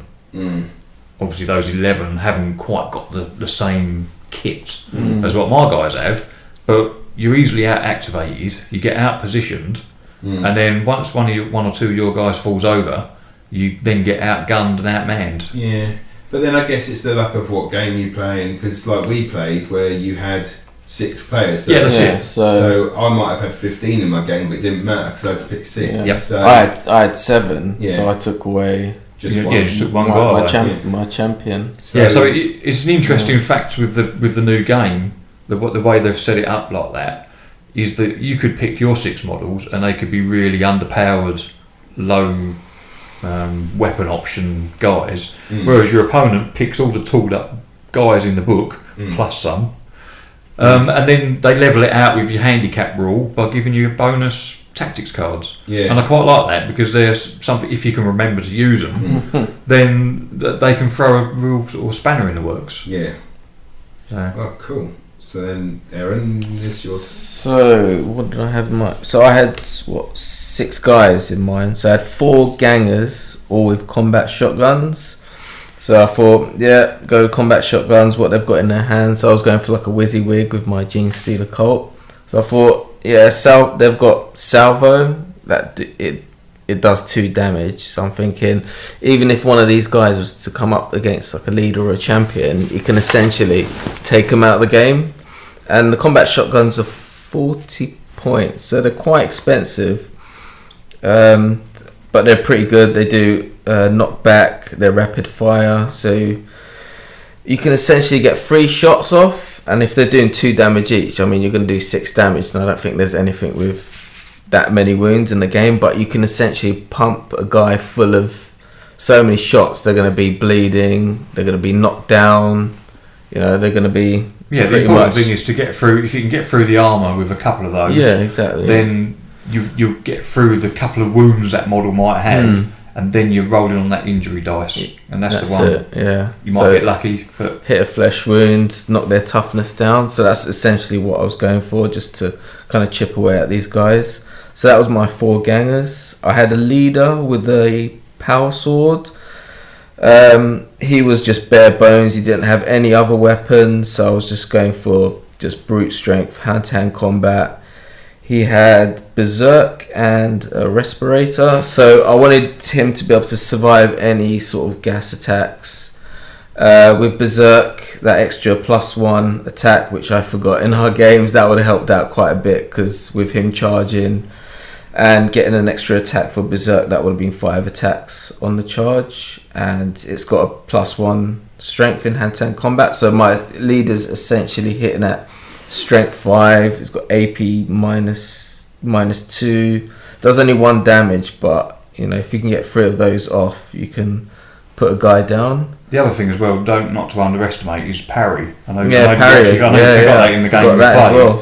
But that is just such a great ability. Yeah. When someone comes at you and they make 3 attacks, okay, they're probably likely to miss 1, so they've got 2 attacks through. You can make one of those. You can make one of those re-roll and then get that one to miss as well. All of a sudden, that charge where they thought they had 3 guaranteed hits only does 1. On a leader or champion model with 2 wounds, they might end up doing nothing. Yeah.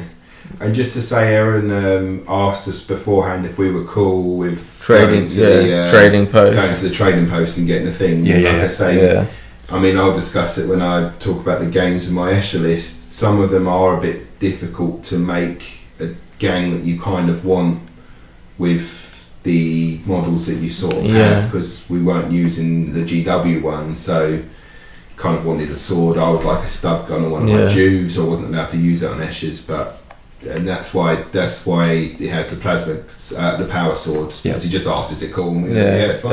It's 50 points, so it's quite a bit. But well, as long as you pay all the points for all the upgrades you put on the models, it's not a problem, is it?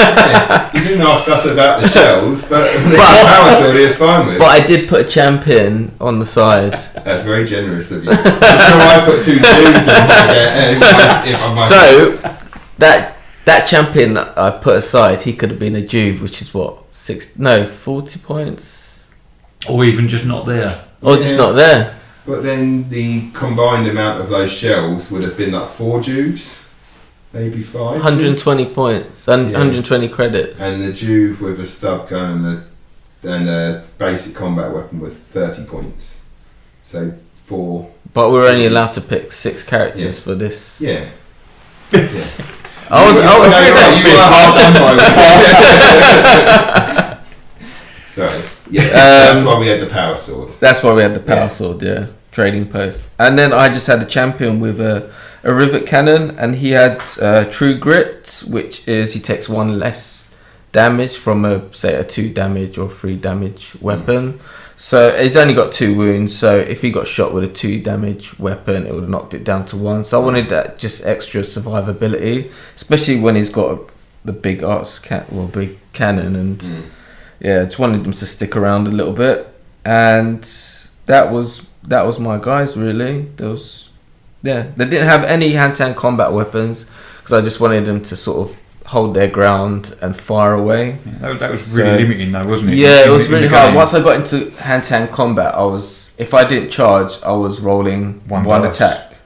So that was where I was kind of at a disadvantage in hand-to-hand. So that was all my points went into all the guns. But just think how many points you could have saved. No, that doesn't work, because they were using on top of the 1,000 you had.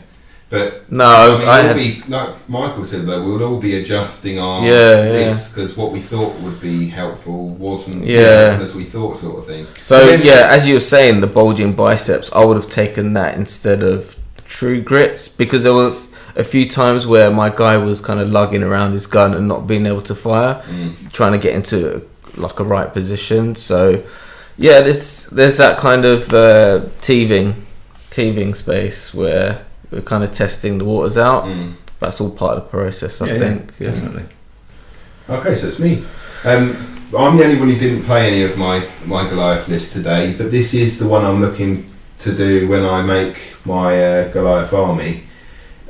So my champion will be my Mortem Joe style model, and I've given him the grenade launcher, just because it's quite a cool looking model, and it also leaves his hand free.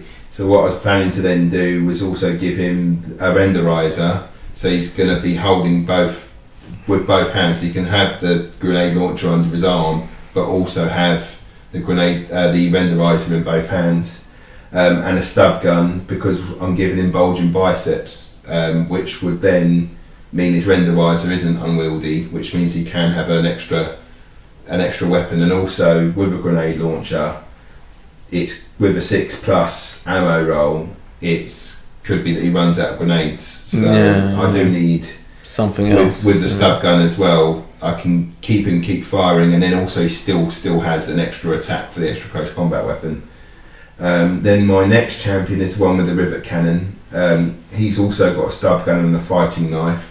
I think where my gang is slightly different to your guys is that I always wanted to give them that extra close combat weapon. So most of mine, even the Jews, would have been a pistol generally and a fighting weapon of some sort. So whenever, even if it wasn't the best chance of hitting, they always had 2 dice, regardless of whether they charged or anything else. They always had 2 attacks. So the champion has a rivet cannon, a stub gun, and a fighting knife. So even again, if the rivet cannon can't really be used in combat, so I've got the stub gun and the fighting knife, so it gives him the 2 weapons. Then my next champion will be having the stub gun and the power hammer, and he will have nerves of steel. So the idea being that he won't get pinned, so he's just going to keep coming at you and coming at you and coming at you until you put him down, sort of thing. Give him an actual flesh wound or knocking him down flat. Then I've got 2 gangers which will have the stub cannons. What did I say? What made you giggle? So there's the stub cannons and the stub gun, and then the fighting knife again, just to give him that +1 attack. Then I've got 1 ganger who has the spudjacker and the brute cleaver as a joint thing, so he can have the knockback and the disarm and have the +1 attack. 1 with a stub gun and brute cleaver because I was running out of points, and then the Juve. I think I'm the only one did you have a Yeah, Juve? I didn't have any Juve. Okay, so I'm the only one with a Juve, and he has a stub gun and a fighting knife as well.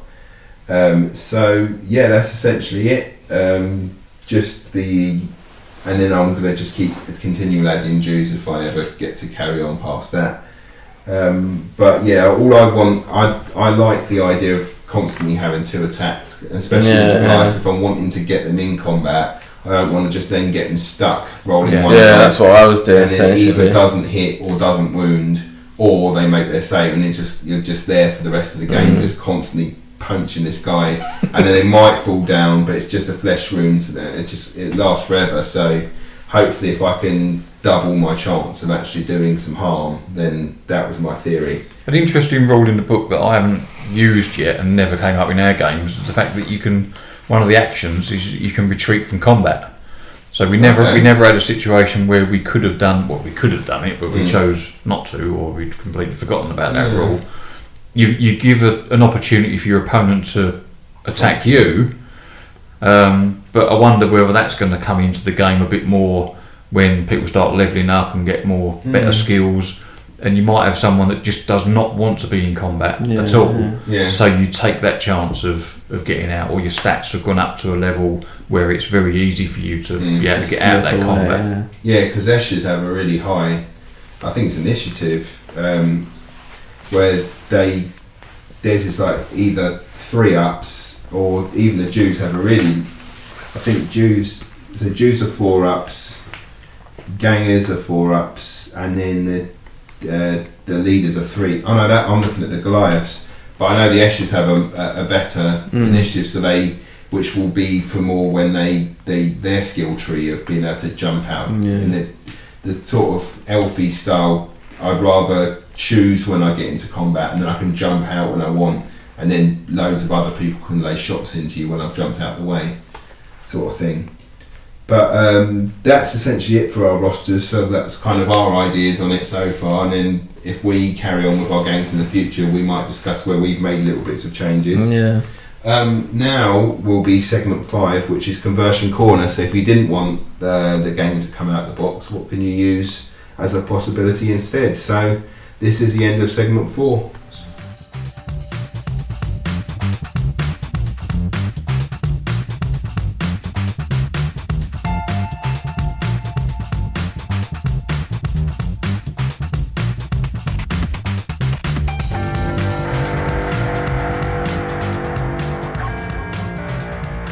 Welcome to segment 5, which is Conversion Corner. So if you're not wanting to use or aren't able to use the models that come in the GW box, then this is the part where we talk about how we've made our models. I know that obviously I've made a Goliath game before these models came out. I mean, I really like the GW models, and some of my game will be using those models. Essentially all of my models do actually come from GW, they're just not the Goliaths. So what I'm going to do now that Goliaths have come out and they look really cool is that the ones I used to use, which are the AOS GW Blood Reaver models, they're going to be my Jews because they've got a lot less armour. They've got a knife generally as one of their weapons, and all I've got to do is cut their axe hand off generally, it's what it is, and put a spud. As you notice, I seem to keep calling it a spud gun quite a lot because of the spud jacker rather than the stub gun. So if you're wondering why I'm talking about firing potatoes at everyone, it's because of my brain and how it works. It's like being back at school. Swap spud with stub, and you've got the idea of what I'm talking about. But putting a stub gun in the hand. So all of my Jews, whenever I add a new Jew, are going to be part of my old Goliath models. So how I made mine was obviously just using the main body, arms.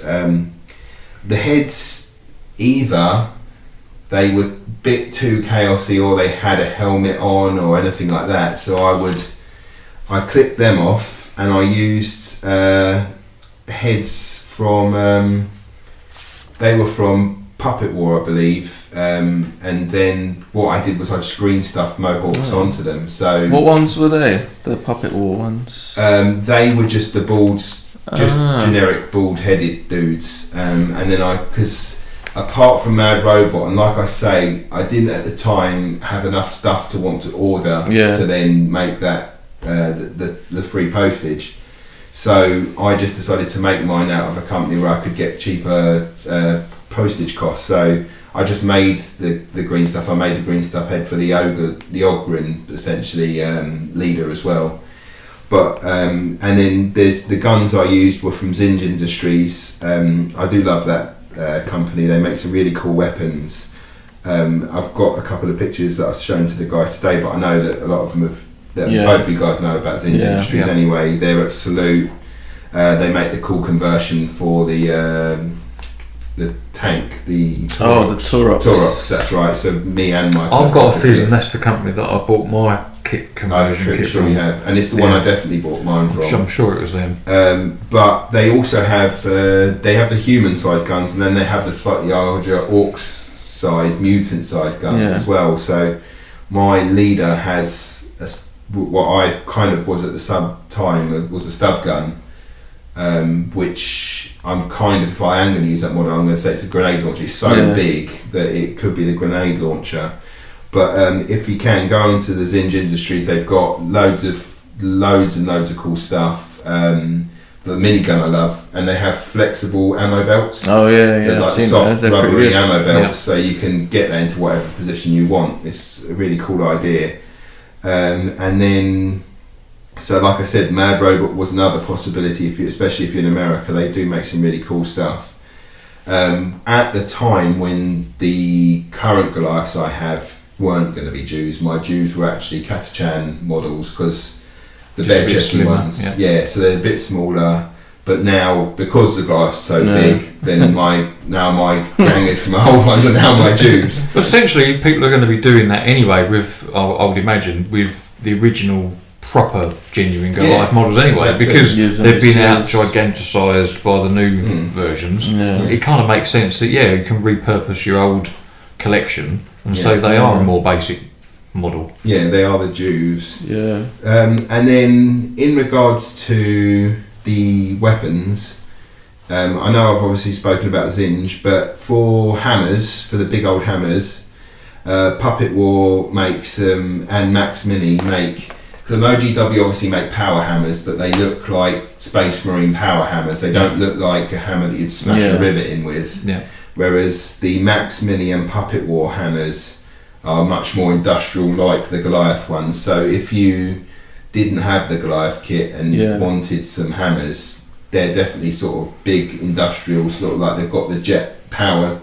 A bit like Fallout 4, where you've got the power sledgehammer, where you've got a jet just essentially swinging your axe for you. They look a lot like that, so they've got that proper Necromunda feel to them. So, like I say, when I've released this podcast, I will be linking a lot of these bits and pieces into the show notes and also into the big kind of photo dump that I'll have for when we release the podcast. Yeah, what I'll do is I'll put the photos of my gang that I used, although it's been on the Facebook group before, I'll put that into the comments as well, and then people can see what the hell we're talking about. But yeah, essentially, and with this conversion corner, please go onto our Facebook group and show us your ideas for what you're going to be using as well, because if you're as bad as me or Trevor, you're never going to use the models for how they're intended. So please just keep going on the group, showing us your ideas. If you're like Michael and you're using Orc models or anything, if you've seen any other game company where you think, yeah, they're properly Goliath models and I want to use them, keep showing them up on the page and showing us all your different ideas. Or even if you are using the GW models, show us your paint schemes, show us your flesh stuff, so Eren can get an idea of what he wants to do.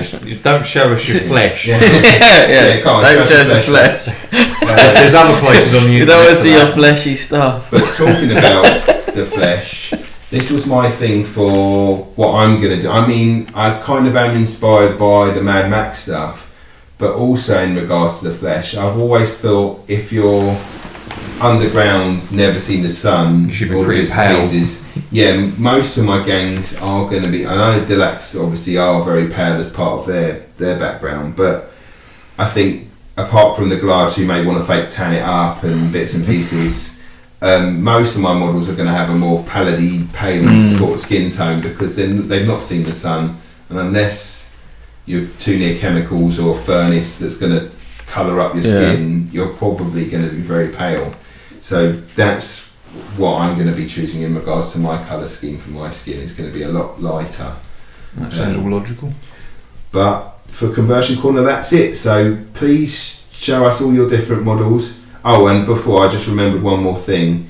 Back in the days when the flails and things were more of a thing, and I'm sure they will be at some point when they start releasing the models, because I think, like you were saying, the tank. Yeah, the Cordor, the Legacy PDF that they've released, they give you the option for a flail, which I've got on one of my models, and they give you a rule in Tangle, but as far as I can see, there isn't any explanation of what that rule is. So there's nothing on the PDF, there's nothing in the main rules, so GW need to put that out there somewhere. And I know my old Goliaths, flails and clubs and big axes and stuff was a thing, so that's why a lot of my old models have that.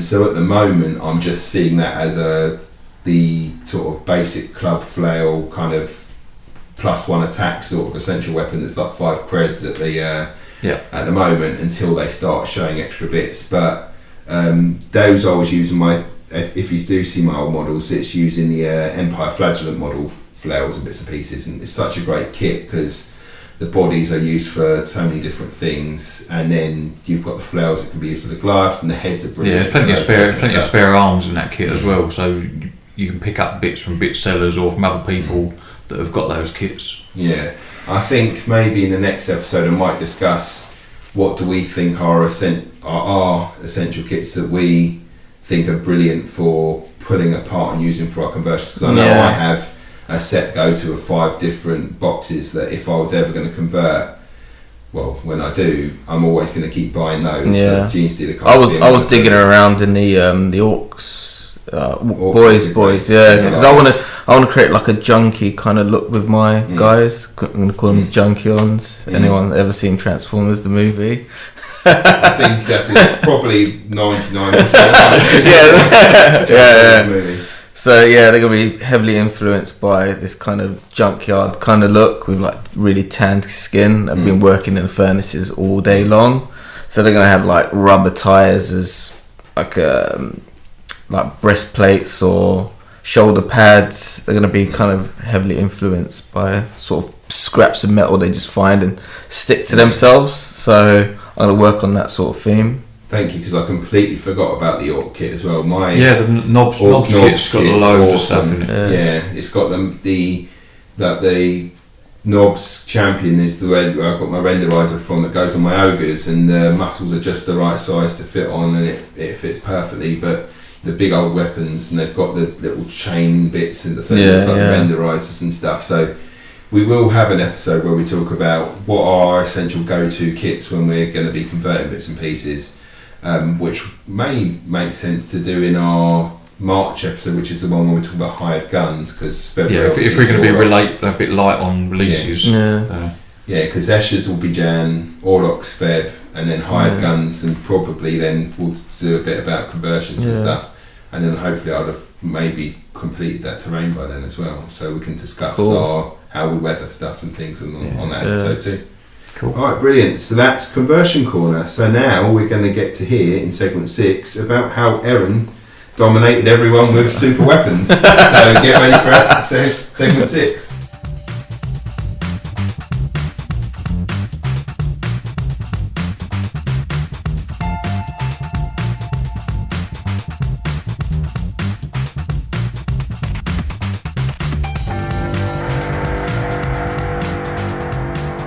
Welcome back, segment 6. We're nearly through now, so we're up to games played. We've all, as we've discussed, had 2 games each, so we've played 6. No, my bad maths. Played 2 we games had each. 3 games total. Yeah, 3 games total. So, what are people's thoughts? Okay, well, I really like the way the game plays at the moment. With everyone's kind of coming at it from the same footing. Although someone might be an established Necromunda player with lots of experience and knowledge of the game, it's all kind of been reset. Because you're now, if you're playing on the 2D format, the game has been reset. It's different. You kind of line of sight or your cover rules have been slightly tweaked for the 2D, and that changes a little with the more advanced rules for 3D terrain. So the game is slightly different.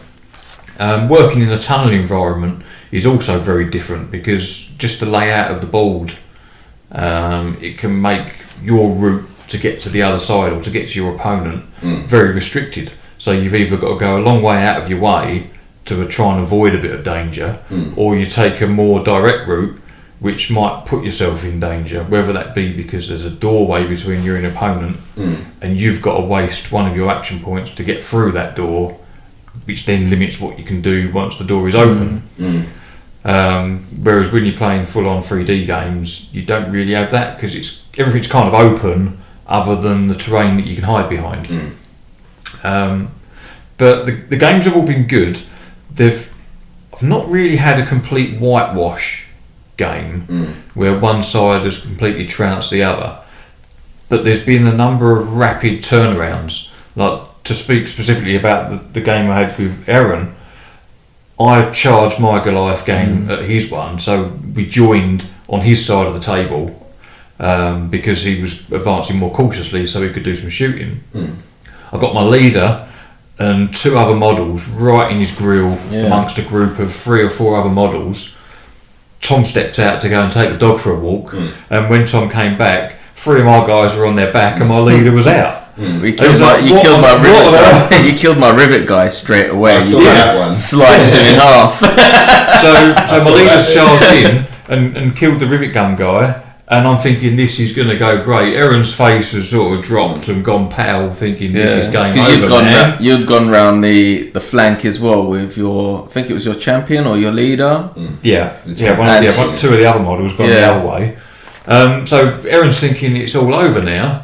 And all of a sudden, you got some reaction attacks come back in. Got incredibly fortunate with the dice roll. I'm not going to say lucky, because at the end of any dice game is luck. And it just all went belly up for me. And all of a sudden, you turned around what looked like a complete steamroller into me thinking I've just now lost 3 models, one of which is my leader. And you think, how on earth did that happen?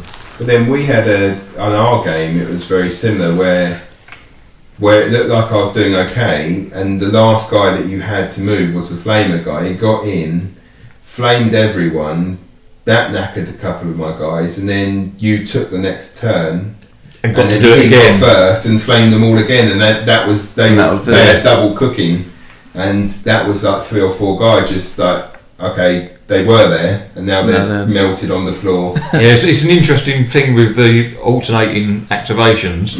Not just that, but also the alternating who gets priority.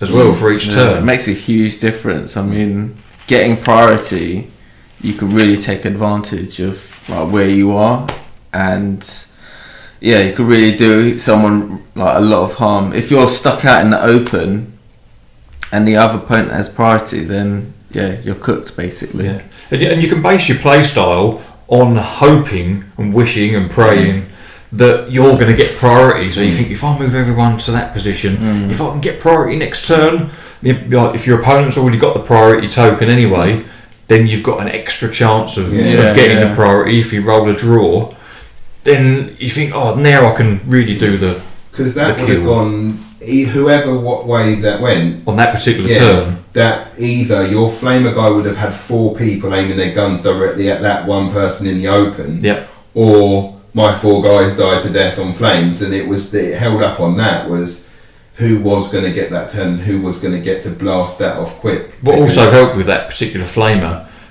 was the fact this was the Cawdor gang. It was a genuine flamer with strength 4, so it's wounded on 3s. So you're getting that automatic hit, and you're very likely to wound. And then some of them. And I think it was -1 as well for the armour, which counteracted your armor. So it was straight onto an injury roll. Yeah. And that was that sealed it really. And then if you didn't die, you're on fire, which meant you took wounds that carried on. And so it's really got to think about. I think it's like once we worked out with me and you, Eren, when we worked out how the Chem Flamer actually worked. Oh no, it was. You had one round really good, and it was horrible. Yeah. Because first I thought it was just rolling to wound. Yeah. Well, no, I rolled it on the toughness, but you didn't know it was on 2 dice. It was 2 dice, and then you rolled one dice and added it to my toughness. And then that it was a lot meaner when you used it properly. And I think that when we were thinking, they're quite expensive. Then if you get to use it, it properly horrible. It pays off in the end. And I think it's now I'm going to have to really pay attention when someone has got a flavour or a chemical. You need to know where it is and where it can get to, and what's the potential of it maybe firing twice. Because I know there's a card and with my my skill on my Escher leader that I keep forgetting, I could have made the chem throw go twice because. You can forego your roll to give them another one, and I didn't fail the ammo roll, so you still had the fuel, so you could have gone again. And I think, and once the heavy weapons like the rivet cannon. No, the old style. My brain's not heavy stubber type. Yeah, heavy stubbers, and if the bolt guns heavy bolts ever come back and all that stuff, if you can get 2 solid rounds of that going as well, you can make a hell of a mess. So I wonder how much of an impact the template weapons are going to have when you do go to the 3D terrain, because your ranges are going to be much higher.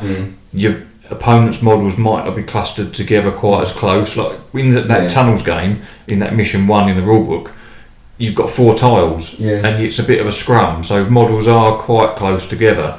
I think the benefit will be is you can either. It might be a game where you have all your gang, or if it's a game where you only have 4 of your gang, or 5 or 6 or whatever, you think, well, I'm going underground, so I'm going to have my flamer, I'm going to pick the guy with the flamer, I'm going to pick the guy with this, I'm going to pick the guy with that. And then when you're on the upper ground, you're like, well, I'm going to pick my last guns and I'm going to stick them at the back and I'm going to keep pinging down. So you'll pick who you want to be in that thing based on what the mission is. Who saw that coming? And then also, I know there'll be other ones where you're trying to steal stuff from someone else. So you've got to go chuck in. If you set an alarm off, then more of the gangs start coming in and all those bits and pieces. And then the benefit will be in a deluxe who can get in stealthy and they'll have their skills to then not set off alarms and bits and pieces. So again, it will all balance itself out again at the end. I think it's a really deep game. I think you just got to be really aware of what your opponent's carrying as well. I think most of the time we're just jumping in there going, "Way." But it's early days for us, isn't it? At the end of the day, I've played, out of the 3 of us, I've played the most games because I had 3 games the other week. And then I've sat in on your game while you guys were playing, and then I played another couple after that. So I've got the most experience, and I still don't know what the hell I'm doing. And still forgetting rules left, right and centre. Yeah, there's a lot of rules I found a bit overwhelming. Yeah, I was saying to Eren, what I think I might do is, once I've got my gang settled, like even now with the current gang, all the special rules that you've got, or the skills, I'm just going to list those out and and type up what that rule is. So it's on a separate piece of paper. Then I don't have to refer to the rule book to wade through 3 pages of skills or special rules to find what my particular thing does. Because there's probably only 6 or 7 particular rules that apply to my gang. Well, you're going to like my Excel. That's why I do the Excel documents, because with my custodes, when I've gone to events and stuff, I'm really bad at remembering what the rules are, what each weapon has. So like you see with my sheet that was all the gangs on one thing, where I've actually written the skill and the skills of the weapons and bits and pieces. What I had done is written, not on these, but I will do, is actually written what those skills do right next to it. So on that one sheet, it's got their stats, their weapon stats, the skills, the points, what those skills, eventually when I convert it again, what all those skills allow me to do, so I can always have it in front of my face, all on one piece of paper, and then not have to muck about, like you say, going in that book in and out. But that'd be very helpful. I'll get that done now and get it but my next step will be writing each of those skills down, so I don't have to keep them going back into the book. But the more you pay, the quicker it launches. Yeah, and also once you've kind of memorised what your stuff does, it's only ever going to be an issue going through the book when you're playing against someone who questions you because they're not sure. If they've not come across that rule before, then it's nice to be able to present them with the rule and say, look, that is, I'm not just making it up. You know? I feel like I'm not sure that shotgun has that fiery ammo. It sounds good. You can get it. You can definitely get it. That particularly rare item from the trading post. That's essentially making my whole gang run around on fire. Crawling around. Which was essentially my first game. Which is, I mean, the theme of my Escher leader was that she's wearing that mask because she's had her face melted, but she's definitely more melted now, and including her whole body. Going back to your writing your rules down, I don't know if you guys have used. I'm sure you guys have used Battlescribe. Yeah. So whenever you pick a special rule, it automatically puts it into your roster. So when you do print it, that rule comes out. Yeah, that would be just as handy if they can get that working on their side. I think someone is working on the Necromunda. The thing I find sometimes with Battlescribe, though, especially when I used to print out my old 30k or 40k list, it was like it gave you every rundown of everything. So it'd be, you'd have no fear about 50 times that, and you'd have, like, if you were trying to send your gang list over to someone, you wouldn't be able to read it because it was just too much. And I think there is a section where you can be more specific. Yeah, you can. I think you can save it as like a HTML and just go in and edit it yourself. So there is that. I think on a computer that's really easy, but sometimes where I've been battlescribing on my phone, I've got to try and delete out the bits without deleting out. On the phone it's going to be a bit of a hassle, but on the PC, you can just go in, delete, what you don't need, and have those essential rules right there for you. Sweet. I mean, like, I don't think any of us actually didn't like the game. I found it a lot of fun. But it's good. We only played the basic mission, and I think next time we hook up and play some games, perhaps we'll move on to the next one where there's a bit more to do to win the game, rather than just trying to kill people. You've got to actually do stuff, whether that's moving around the table or whatever, and just playing on a different map. Yeah, and hopefully have my Goliath ready by that point. Yeah, which would be good. Have a 3 off Goliath off. Everyone just gonna call it Goliath off. It's all about Escher next time. I've already got them. Damn it. What I'm going to do is every episode that we do, I'm going to have an opposite game to be created. But that's our games played. So now we're on section 7, which will be our thank yous and discussing anything that's caught our eye on our Facebook group. So we'll see you in a second.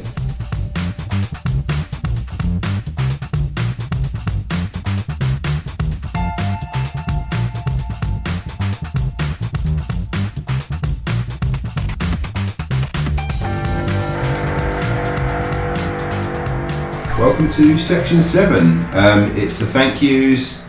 It's the and discussing what we've seen on Facebook that's really caught our eye. So I want to say thank you to a new group that we've joined on Facebook, the Necromunda Terrain Makers group. Yeah. It's one that I've actually linked from the Chronicles of Underhive, from the Underhive page. really cool place where they're just showing all of the wicked terrain that people have been building. So if you're making some cool terrain or you want some ideas, it's definitely a good one to join. Like I say, I've linked it to our group, so if you're part of the Chronicles, the Underhive Facebook group, you can see it quite easily. It's that and my Afraid Paintbrush group, which are the two that are linked. So give that one a look if you're interested in terrain and what to do. There's the Necromunda 2017, which kind of broke off a little bit from the Necromunda Worldwide group, which went a bit fighty at one point, with a group of people saying that they weren't happy and a group of people saying that they were, and it just got a bit boring after a while. Regardless of what our thoughts are, I was close to coming away from the group entirely. But it's been modded back into shape again. So we all have our different opinions on what we like and what we don't like. I know I've spoken to Michael about how I've tried to make my Eschagrain, and we'll be discussing that next episode about the fact that I feel that I should be able to go to the trading.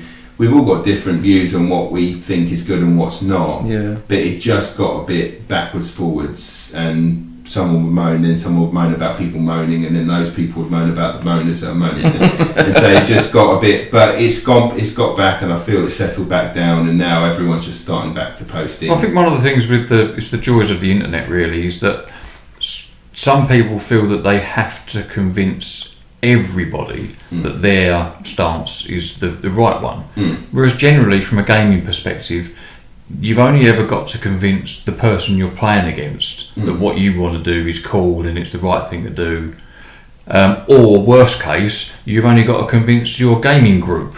So if you've got 5 or 6 people and you want to introduce a house rule that gets around this thing that you really can't abide by, then you've only got to convince them 4 or 5 people, and then you're off and running. But because the internet is just a worldwide phenomenon, that someone will post an opinion, and then if everybody in the world doesn't agree with them, then they're wrong. You know, so I think that's partly what the issue is. But no give and take. I think now everyone's had their go of the game. It's essentially like, well, either you like it and you play it, or you don't like it and you play the old one, and just if that's your thing, do it. There's no point mashing up on the other one. Just enjoy yourself. There's no. You can still use the old rules with the new models. I mean, I'm still reserving judgment in as much as I haven't played and delved into the campaign system yet. I'm just happy enough that I'm getting some games in, and I'll play through all the missions in the basic rules. I'm itching to try some 3D stuff soon. But I still want to complete all the tiles ones, just so that I've had the full experience of seeing how they work, and they also give you different ideas for alternative missions when you get to the stage of making up your own games. So they're the 2 groups that I'd suggest. So the Necromunda Terrain Makers group and Necromunda 2017. On our group, some of the cool things that I've spotted this month, Tim Fisher seems to be some sort of converting genius. I've literally just seen something on the group now with a lady that Eren believes is part of a Malifaux model, and also I think is part of a Cruel Cane, but he's also made the Nurgle guy and the floating skull, the Magos. That's awesome. I thought the floating skull to start with was your tape measure sort of thing. But do you think he's used the terrain spider skull thing? Or I must be. I haven't looked at it closely enough. It's amazing. Yeah. And then there's the Magos Gene Stealer Badass Cruel mix thing, which I wanted to try and kill. I don't know. I just had a sudden urge. I've got Death Watch, so it's all the nightmares again. So that was awesome. And then there's Tim Fisher's awesome sort of shop hut thing, which is made from the GW plastic container that they have. That's amazing. Just how I know that you had the process of having to drill bits first before cutting, because you've got the potential of zinging off your hands. That's awesome. I had a similar thought about doing something before this Necromunda was in the rumour mill, of using those containers to make a Zone Mortalis wall section, because you've got two sides to the container, and actually using those as the walls, then you've got all the details you could possibly want. It's detailed on both sides, I believe, like the inside of the container, which you can't see. But if you're only using it as a wall section, you could do that. No, it'd be quite expensive, but then I would be looking at perhaps casting, and whether you're doing it for just one side. Well, if you manage to do that, then that could be another episode, because I know nothing about casting. Yeah, so I've yet to try it, but it doesn't look like rocket science. Yay, Michael's our guinea pig.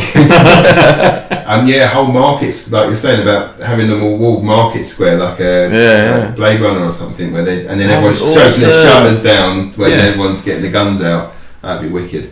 Then there's Martin Fishing's machine shop, which again I think is pretty much made from the same. Yeah, I love the idea of just having go-to places within a table's worth of terrain. Like you've got little places of interest. And if you're making a mission or something, that can be the mission goal or something. Well, I'm still making the pleasure dome. You have to do the pleasure dome, with LED lighting. The bowl. And I'm going to have the everybody dance now. And the smoke the foundry. Yeah. That'll be for the Goliath. Then there's Jason Smith, who's got his own YouTube channel, which has been linked on the page, so you can find it, which is all about making terrain. I found it quite useful, so I'm going to be using some of that, and it's all about using cheap stuff that you can buy from an art shop and then making terrain out of that, so that's really cool. Then there's Ian Logston, sorry I've murdered your surname, but the Dr. Zoidberg model is awesome. Really cool. And then he's been trying different ways. Should he have hands? Should he then try and make them into claws? And then so it's really cool seeing how it's coming along. Then there's Ramon, who has got an insane amount of GW terrain. I was just impressed. I haven't seen this. It's Staff discount? essentially made he's made that much terrain that I've got next door from Promethium Forge out of GW stuff. Whoa. It's awesome. Just the pure amount of that. Is that the one with all the walkways and I think I've seen it. Oh, amazing. You must have like a 90% discount to get all that done. Or he just done like an armed robbery on the lorry delivering to his local. Give me all your plastic! Give me all your plastic! Why do you want that box? There's diamonds in that one. This is worth more. But yeah, they're the things that have caught my eye this month. For me, the thing that stood out for me, I've been following Kiblam's on YouTube. He's all over the internet. He's got Instagrams and stuff like that, and he's also joined our Facebook group, which is nice because you get direct access to his photographs that he posts. He's building currently a vertical Necromunda board, and it just looks incredible. It's awesome, isn't it? Yeah, it's a hell of a lot of work. I dread to think how many hours he's putting into it, because he's only using very thin styrene sheets, and to get the 3D effect detail, he's multi-layering it. So a section where a bulkhead size thing might be made out of 3 or even 4 layers of material stacked on top of each other. It's insane. So it's just madness. I'm not sure what he's using for cutting. He did do a video some time ago about working with styrene. Okay. So I didn't bother watching that because I wasn't into that at the time. Styrene cutter, can't you? That heats up the blade, and so I'm wondering what he's using to cut them quickly. Because if you're cutting them out of a craft knife, it'll take you forever. Yeah. So that would be interesting. That's definitely one where I'd want to take knockback shotguns and everything. See people off levels, push them off the side. But that's looking really fun, and he's going to have to sort of house rule a few bits and pieces because it doesn't fit the mould of what Necromunda rule set is made for, because you've got so much opportunity of falling, and he's already built away from the wall some sections to give line of sight blocking and stuff like that. But what he's doing is incredible. I'd love to see some paint on that. It looks more like it would be a display. And that works. Than something. I mean, you can plan it, but there's no reason why that 3 foot square that you could make up and put on your wall, which is no bigger than your average family painting or something that you might have, and you could get 5 gangs on that quite happily as a display feature. Yeah. So you could have your entire Necromunda collection on the wall in a mini diorama, looking like it's doing something. Yeah. Let alone consider playing on it. Just take down the family photo. That's it. Awesome to Stick it on the fire. It's all good. Oh, priority, isn't it? But obviously now we've got the competition. We've got 300 people on now, so the more that we'll get, the more cool stuff that we'll see. So and I know that Necromunda's only just started kicking in, so people's ideas are only just. I mean, I've literally only got delivery yesterday of some of the bits that I need to make my Goliath. So I think we'll start seeing even more cool stuff coming out now as we're... Well, plus also Christmas. People have got time off over Christmas time. That's their hobby focus. They can get on, squirrel themselves away into their man caves and girl caves.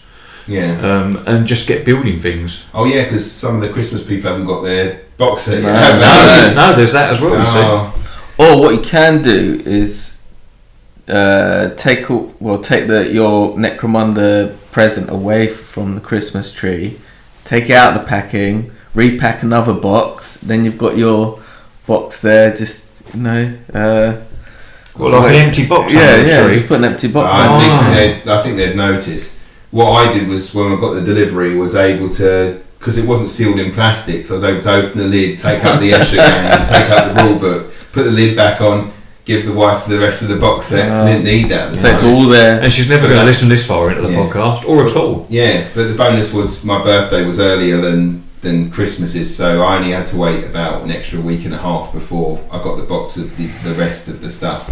Whereas I know some of you guys haven't even got the box yet. Yeah, officially I haven't got mine yet. Yeah. Well, I've got mine, but I just haven't attacked it. Yeah, it's pretty fun to pop all the little tokens. I was doing it this morning. It was really satisfying. Pop. It is. I did it on my bed. Bubble wrap. Yeah. That was quite nice, actually. Yeah. And then I'm like, oh crap, what am I containing it in? But that's now I need to just discuss all of the different things before I forget. So the podcast, I've now set it up so it can be heard on a couple of extra bits. So we're now on SoundCloud. I know that you can find it on pretty much most podcasting apps. It's on Spotify now.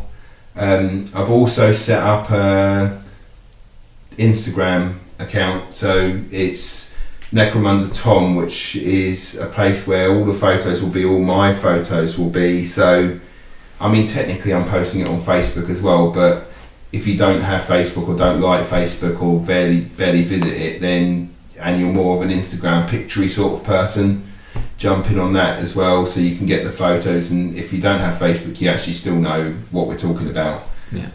So that's available. Please, if you can, give us the 5, if you think we deserve the 5 stars, please go on. I don't want to say give us 5 stars if you think we're rubbish, but you've got to give us 5 stars. Give us 5 stars and then never listen to us again. Well, you've gone 2 hours 15 into it, so you're definitely getting your or you've just woken up. Yeah, that's that too. But yeah, it really does help if we can get the podcast out more, especially with hobbies that aren't nerdy based. It's really hard to kind of get near up on iTunes, where to the point where random people would just that we're into games that might put Games Workshop in, or that board games or anything like that. It just helps make us more visible on iTunes. It also means that we can get those download figures higher, and it means that I can then go to Games Workshop and the community team and say that now we can have these interviews with the designers now, and that's, I think, something that everyone would like. I really appreciate it. So so if you can do that, that would be great. Thank you to Promethium Forge for that terrain, it is awesome. Thank you to Battle Foam. Thank you, Romeo. If you're listening, thank you. I know that I'm going to send the link to the team anyway, because I said I was going to send it to the team. So thank you very much. Like I say, the competition will finish once we've hit the 500 followers on the page. So go onto Facebook, join the Chronicles from the Underhive group, and as soon as we've hit 500, that person will win, and we will send that over to them. So everyone have a good weekend. And have a hobby Christmas. Yeah, have a Merry Christmas. Other religious festivals are available. This will only make sense if Eren does edit it. I will. No. I'm planning on getting it out by this week sometime before Christmas. It will be like a Merry Christmas themed podcast. Hey, so even better. So have a great Christmas. We'll see you in January. The game will be Escher's, my favourite game, and we will see you then. Ta-ra. Christmas.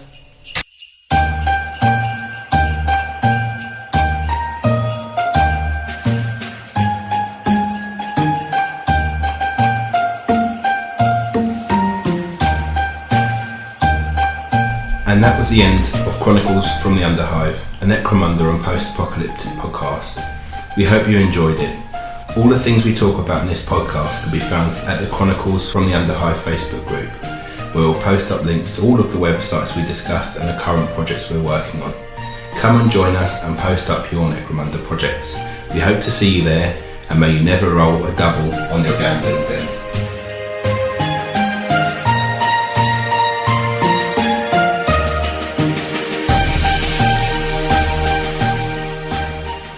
Okay, welcome back to number 2, section 2.